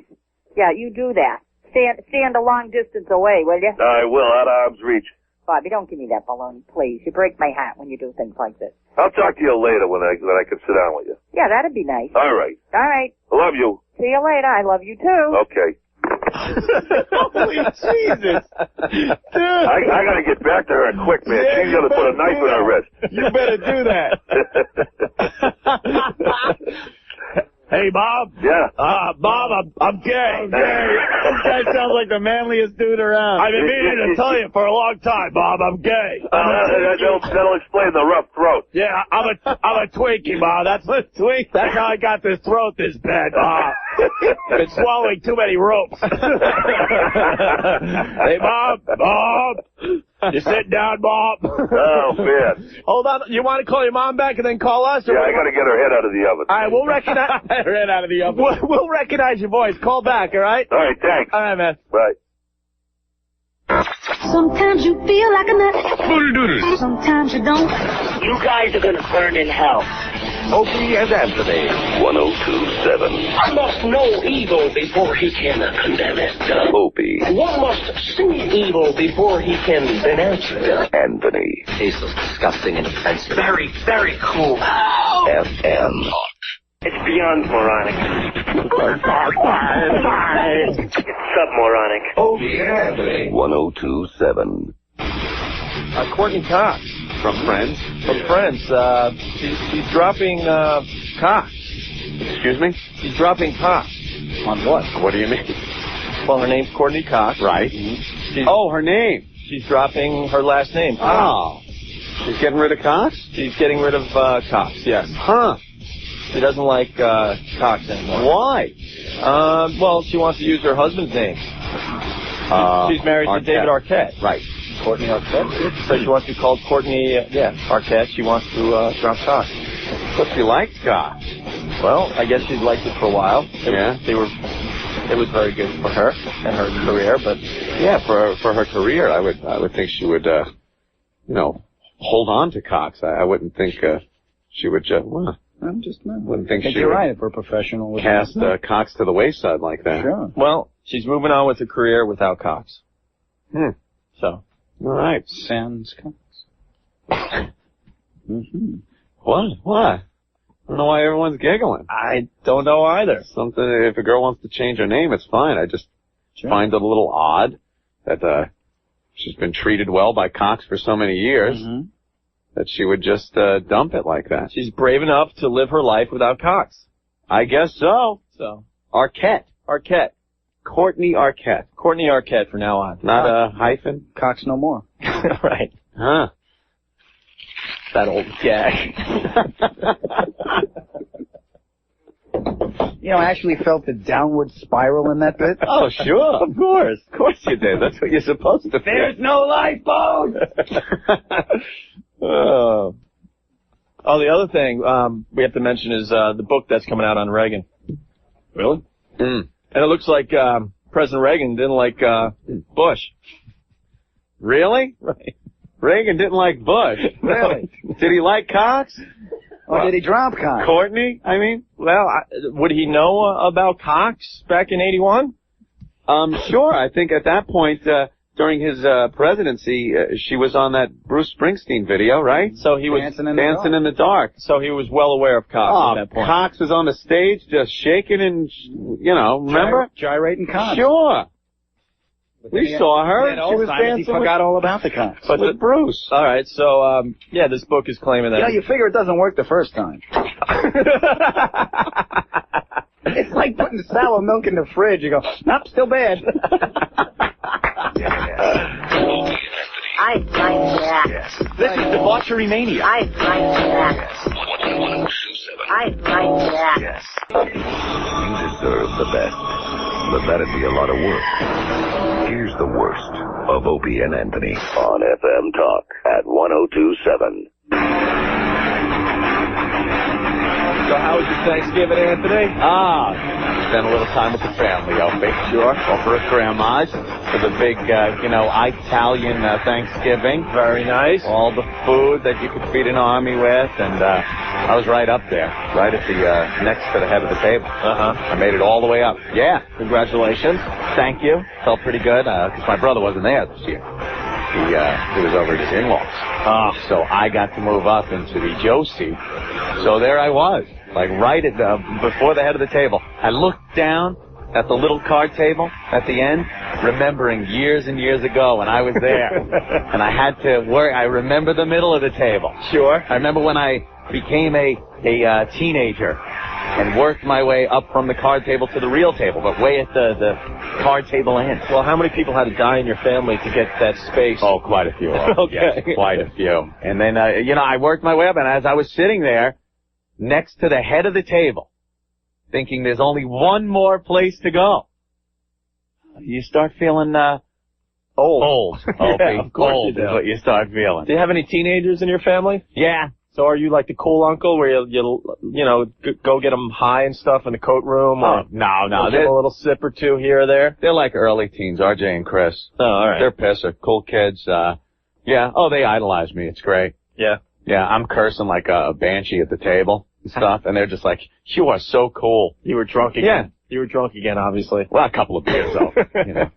Not as drunk as my mom. So you're cool? My mom was at the point, she was at the I love you, F you stage. Really? Yeah, she gets like that every so often on the holidays. Was she snotted? She was, drinking her wine. Oh, yeah. Boy, sitting there at the table, all of a sudden, and then you bring up the last time we were all hanging out as a family and she was hitting the wine. And she's like, oh, scratch your ass. I wasn't saying that. I don't do that. Because we tell her, when she really gets schnockered, she'll say, she'll talk to you and it's like, oh, baby, my son, it's so good to see you again. You're like, Ma, calm down. Oh, F you, F you, F you. No, but I love you. It's so good to see you again. All right, Ma, look, I'm going to go into the kitchen. I'm going, oh, don't leave. F you, F you. And it's not F you, it's the F word. Well, Coke will do that to you. Oh, Jesus. You saying my mom's doing coke, Opie? Well, I'm just assuming at this point. No, she's drinking some wine, having a good time with the family. Could be acid. And then we tell her that, last time we were all together as a family, you got that I love you, F you phase. Mm-hmm. And she's like, oh, no, I wasn't. No. Hour later, I love you, F you phase. And then she's bringing up, school, when I was in school. Because remember the time I got you that lovely fur coat? Fur coat? Fur coat. She brought this up. I forgot about it. Elementary school. Did it go with your velour shirt that's on the FM Talk website? Dude, I don't know what kind of... You were like a pimp when you were 8 years old. I wish I was as cool as a pimp when I was in that grade, but it turned out all I was an elementary school kid going to elementary school in a fur coat. My mother's like, oh, it kept you warm. I go, no, the coat didn't. The blood running from my nose over my body kept me warm because I'd be beat up. Because, faggot. Hey, Anthony, you're a faggot. Only faggots and women wear fur coats. I don't know what kind of dope she was doing. She comes home one day from the store. I'm just thinking, I want a snorkel jacket like all the other kids had in school. But no, my mother said, you know, you ever see on the sidelines of the football games, Joe Namath wears a fur coat. Oh, yeah. Joe Namath wears a fur coat. Joe Namath was also a quarterback for the Jets at the time. You know, pretty cool job. So he could pretty much wear whatever the hell he wanted. Right, he's not People are going to still hang out with him, right. Exactly. You know? Who's that other the big black guy that had the daughter in the films, the football player? He used to crochet on the sideline. Rosie Greer. Sure. He would crochet on the sidelines, right? Right. Anybody gonna crack him in the head? Hey, Rosie, you faggot. Of course not. If I was to crochet in 5th grade, what would happen to me? You'd be dead. The crochet hook would be in my rectum. Everyone knows that. You wear a fur coat, it doesn't matter. Joe Namath wears one on the sideline. Yeah. I was being beat up because Mom got me a fur coat. She was like ahead of the trend and like she was gonna make us, we were models, fashion models. A fur coat. Give me my snorkel jacket. By the time you were in 9th grade, were you dressing like Clyde Frazier? Yeah. I wanted jeans, I wanted a t-shirt, I wanted sneakers, like I dress now. So she brought up the fur coat at the Thanksgiving Day table. Yeah. Right. And I totally forgot about it. But, yeah, she had gotten me a fur coat. All the little family memories come up in Thanksgiving, things you wish you'd never remember again. Another thing, like sneakers, I always wanted the, what were they, the PF Flyer high-top black sneakers. Those are the ones I want. You look like a hoodlum. If you wear those, you look like a hoodlum. You want to look like one of the... And then she'd use the N-word and stuff. Wow, she would? You know, Italian. So, you know. But, hey, come on, she's older now. She goes to church. She goes to church now, come on. You know, that was a long time ago. But I wanted to wear the high-top, black PF Flyer sneakers. And my mother would always come back, with those stupid white skippies, you know? The stupid sneakers with the rubber front and everything. Your typical Wonder Years sneakers. Sure. You know, and I was pissed. And pants. I wanted jeans. I wanted to go to school in jeans. She'd get me like dress slacks. Just your slacks and a dress shirt and a tie for the first day of school. I'm there with a briefcase. I swear to God, you would think I was closing deals for IBM the way she dressed me to go up to the 5th grade. I had a briefcase and a shirt, matching shirt and tie, which my brother had to wear the exact same thing. Are we twins? No. But she dressed us like we were. So now everyone thought you were twins. Right. And we had to have the same little ties and pants and shoes. One time, in her disco diva phase, she bought me platform shoes. Dude, platform shoes. Disco shoes. I had the big platform shoes. I swear I had 8-inch platforms. I looked like that jerk-off in Saturday Night Fever. Tony, you gonna call me, Tony? Tony, give me a call. She's pregnant, Father. You think the Pope could get her an abortion, Father? Tony, you didn't even call me. Look, Tony, I'm dancing, Tony. I'm dancing on the bridge, Tony. I had those big dopey shoes. That's classic. And then one time, my sister's dogs, she had 2 little dogs, ate the shoes. Yeah, baby, that was me. My sister's dog ate the heels of the shoes, the big platform shoes. I was like, thank you. That extra can of kennel ration for you. Back to my skippies. That's why I dress like this. Because for years I couldn't. I wanted jeans, sneakers, and a t-shirt my whole friggin' life. So now, I wear what I want. And then I go to Thanksgiving dressed the same way. And then I was like, you look like a slob. I was like, oh, sorry, I don't have my platform disco shoes and fur coat, Mom. She could have got the fur coat out of the closet for you. Yeah, I'm sure. Look like I'm coming out of the closet with that friggin' thing on. But her big excuse was, Joe Namath wore a fur coat on the sidelines, walking back and forth. Remember when he was injured? A lot of times. And he had that wacky coat. Yeah, he was still like on the field and stuff. He walked back and forth the sidelines. He had this big fur coat. But he could pull off that look, man. He had the blondes by his side. And yeah, 2 people pulled off that look. And there were stories in the paper how he's banging broads in between quarters and stuff. Joe Namath and Fred Mertz. Remember that when he put the big coat on? We're gonna 23 skidoo. Hey, Ethel, let's jitterbug. I'm gonna get some broads with this coat. Come on, Rick. Yeah, big furry bear coat. That's what I looked like. So was your childhood idol Joe Namath that? Yeah, you know. Were you wearing pantyhose like him too? Yeah, he did do the commercial for the pantyhose. No, thank God my mother didn't feel I should be wearing pantyhose. All right. Let's go to Caesar. Caesar, what's going on today? Anthony, you are a homo, man. Ah, come on. Listen, did Mama also buy the little foxskin scarf to match the coat? No, there was no fox skin Yes, scarf. there's a little mink. I bet you. I'm admitting it was a gay coat. She put me on a fag gay coat in elementary school where, gee, people aren't judging you too much by what you look like. Hey, buddy, I bet you tied the mittens to the sleeve of the coats, too? Nah, it wasn't that drastic. You're a faggot, man. I had the big dopey, like, galoshes and stuff. I wanted, like, fireman boots, you know? Things with the big metal clips. Sure. Yeah. I get the totes galoshes. Put on your rubbers. You were obviously poor like myself growing up. No, she did pretty good, you know? Well, I mean, it was all...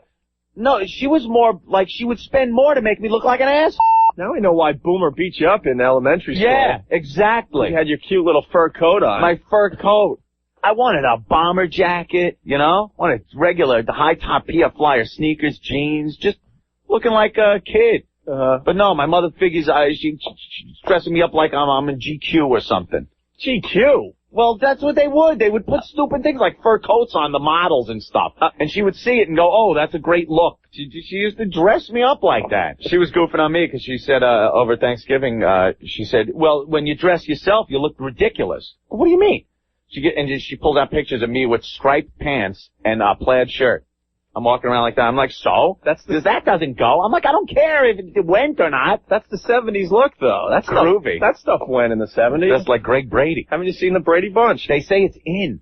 I remember going for back-to-school shopping and stuff.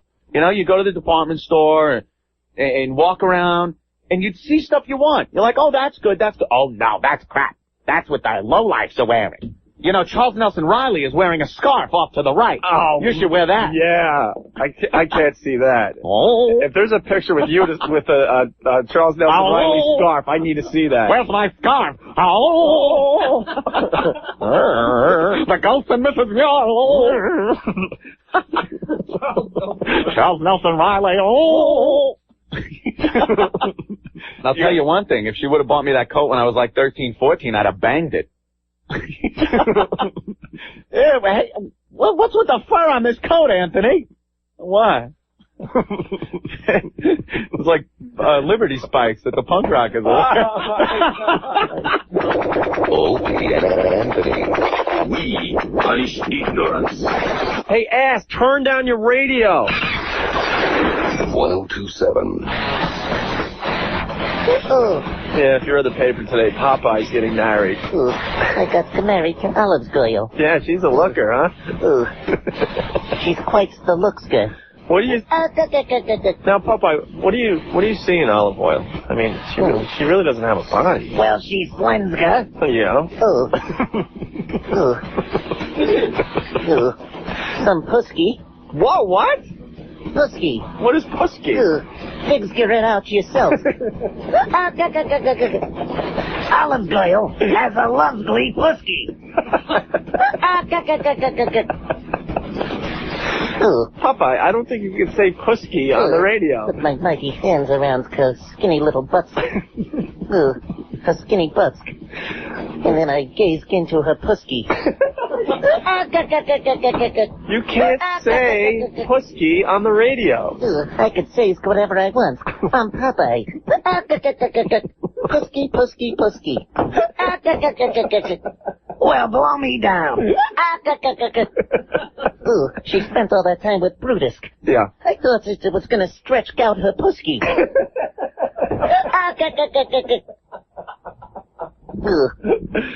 Popeye, you're going to get us fired. Packskin, quite the punch guy am. You can't get fired for the word pusky. It ain't even a word.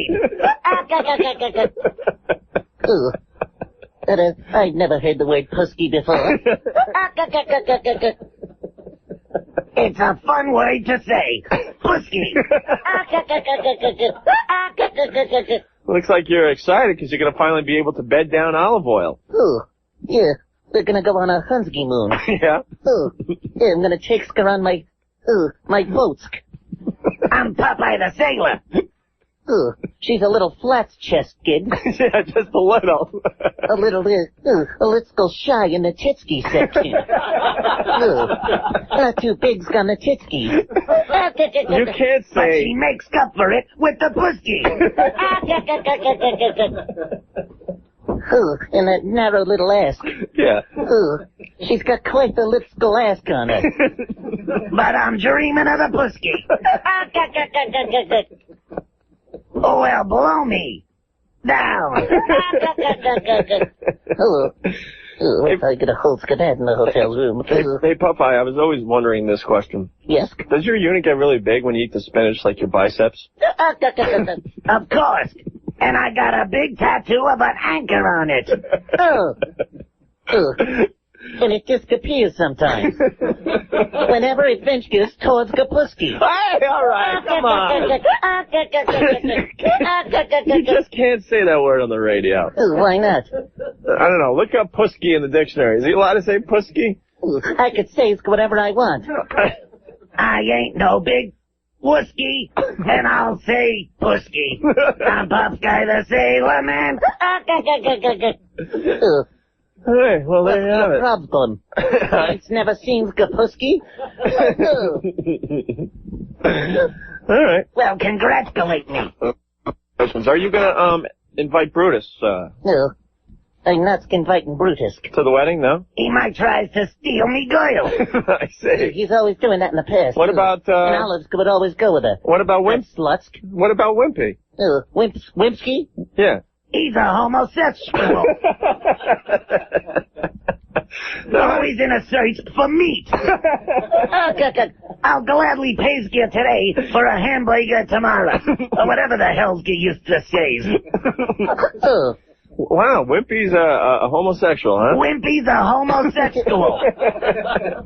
And Olive Oil has a nice... Olive Oil was a whore until she married me. I say. And now it's just me and Olive's pussy.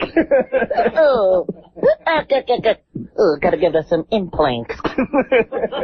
Because she's a little shy in the titskies. You said that already. All right.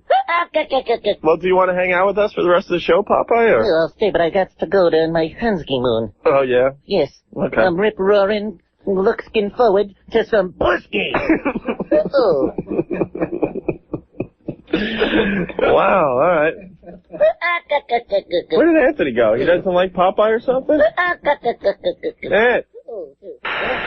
The Opie and Anthony Show. I have no clue what anybody's saying, but it's the funniest damn show. More stupidity on the way. 1027. It's kind of like a car wreck on the highway. You're going to have to, tune us in to see what the hell these idiots are doing next. Opie and Anthony. We refuse to be responsible. So go screw yourself. We refuse to be responsible. Opie and Anthony. You guys sometimes piss me off, okay? 1027. Isn't today the day we could hear some sound from Mars? Well, Opie, I think the Mars lander has touched down on Mars, but they have to wait a while before they get a response from it. But they do have a microphone on there, so you'll be able to go to the website and listen to the sounds of Mars. The sounds of Mars. Martian winds sweeping the landscape. We leave you with the sounds of the Martian winds.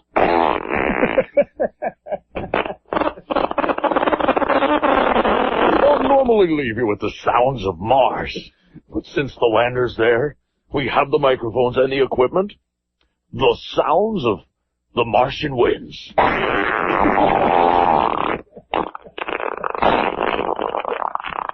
Technology is a frightening, often fascinating thing when from millions of miles away you can actually hear the sounds of Mars. So, we leave you. The sounds of Mars.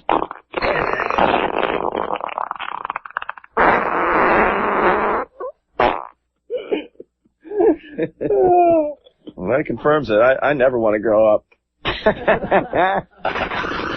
beyond moronic. Submoronic. Opie and Anthony. 102.7. Now, more of the worst of Opie and Anthony on FM Talk at 102.7. The talk you can't ignore.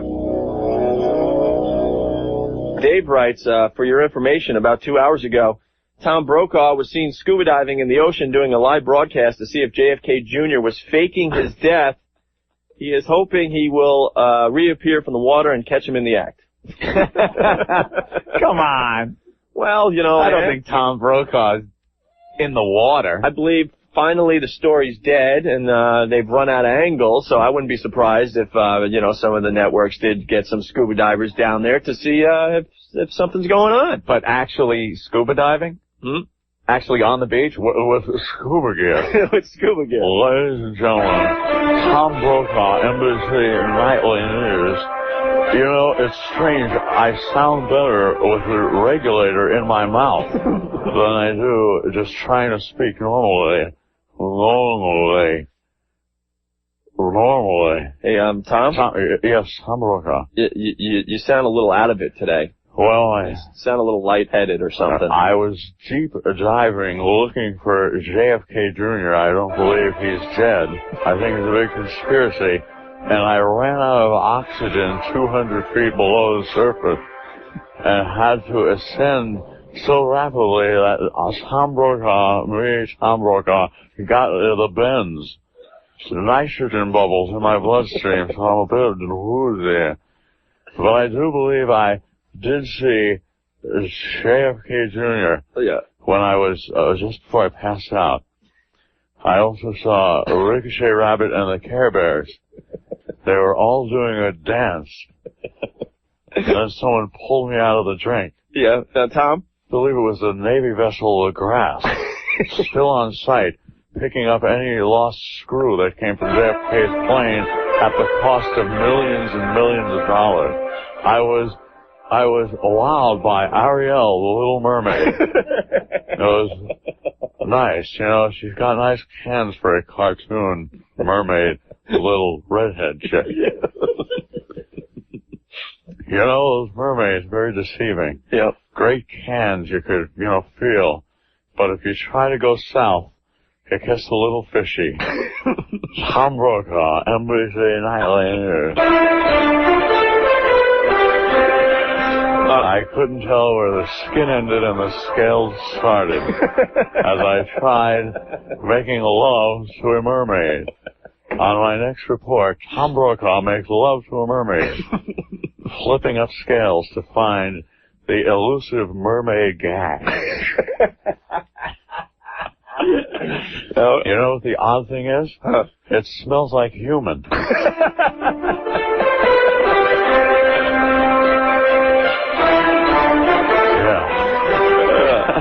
Tom, while we have you in the studio. Yes, Opie and Anthony. What was the toughest thing you've ever had to say on the news? I believe it was back in the 80s. It had to be the day that, the day Leon Klinghoffer was thrown off of the cruise ship Achille. The Achille, where wheelchair-bound Leon Klinghoffer was thrown overboard by terrorists who took over the cruise ship.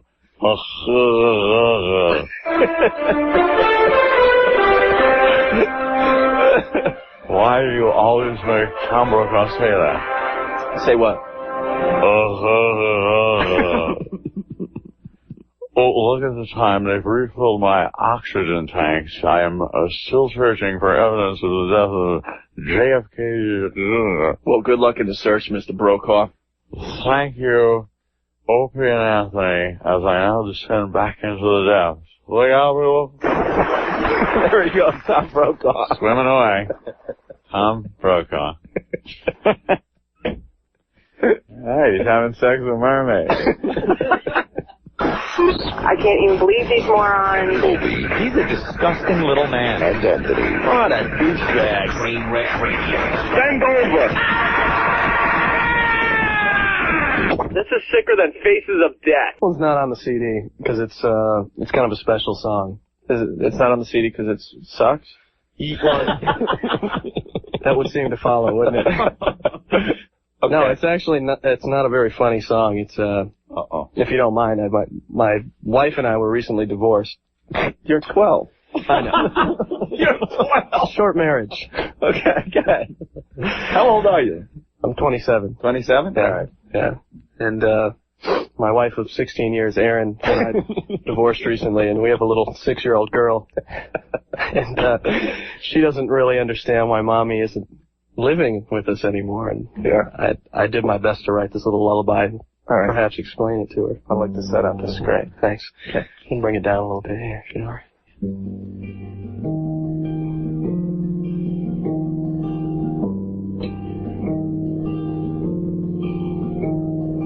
Hush, little girl, sweet, sweet baby, don't cry tonight.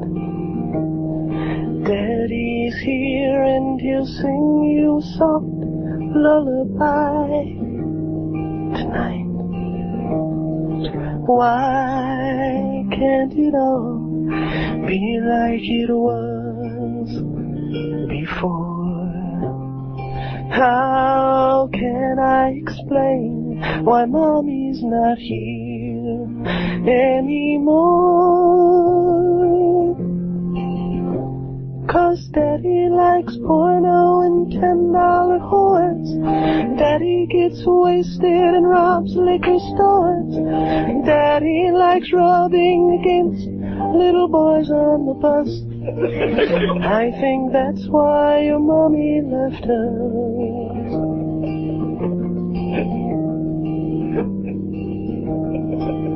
Pretty.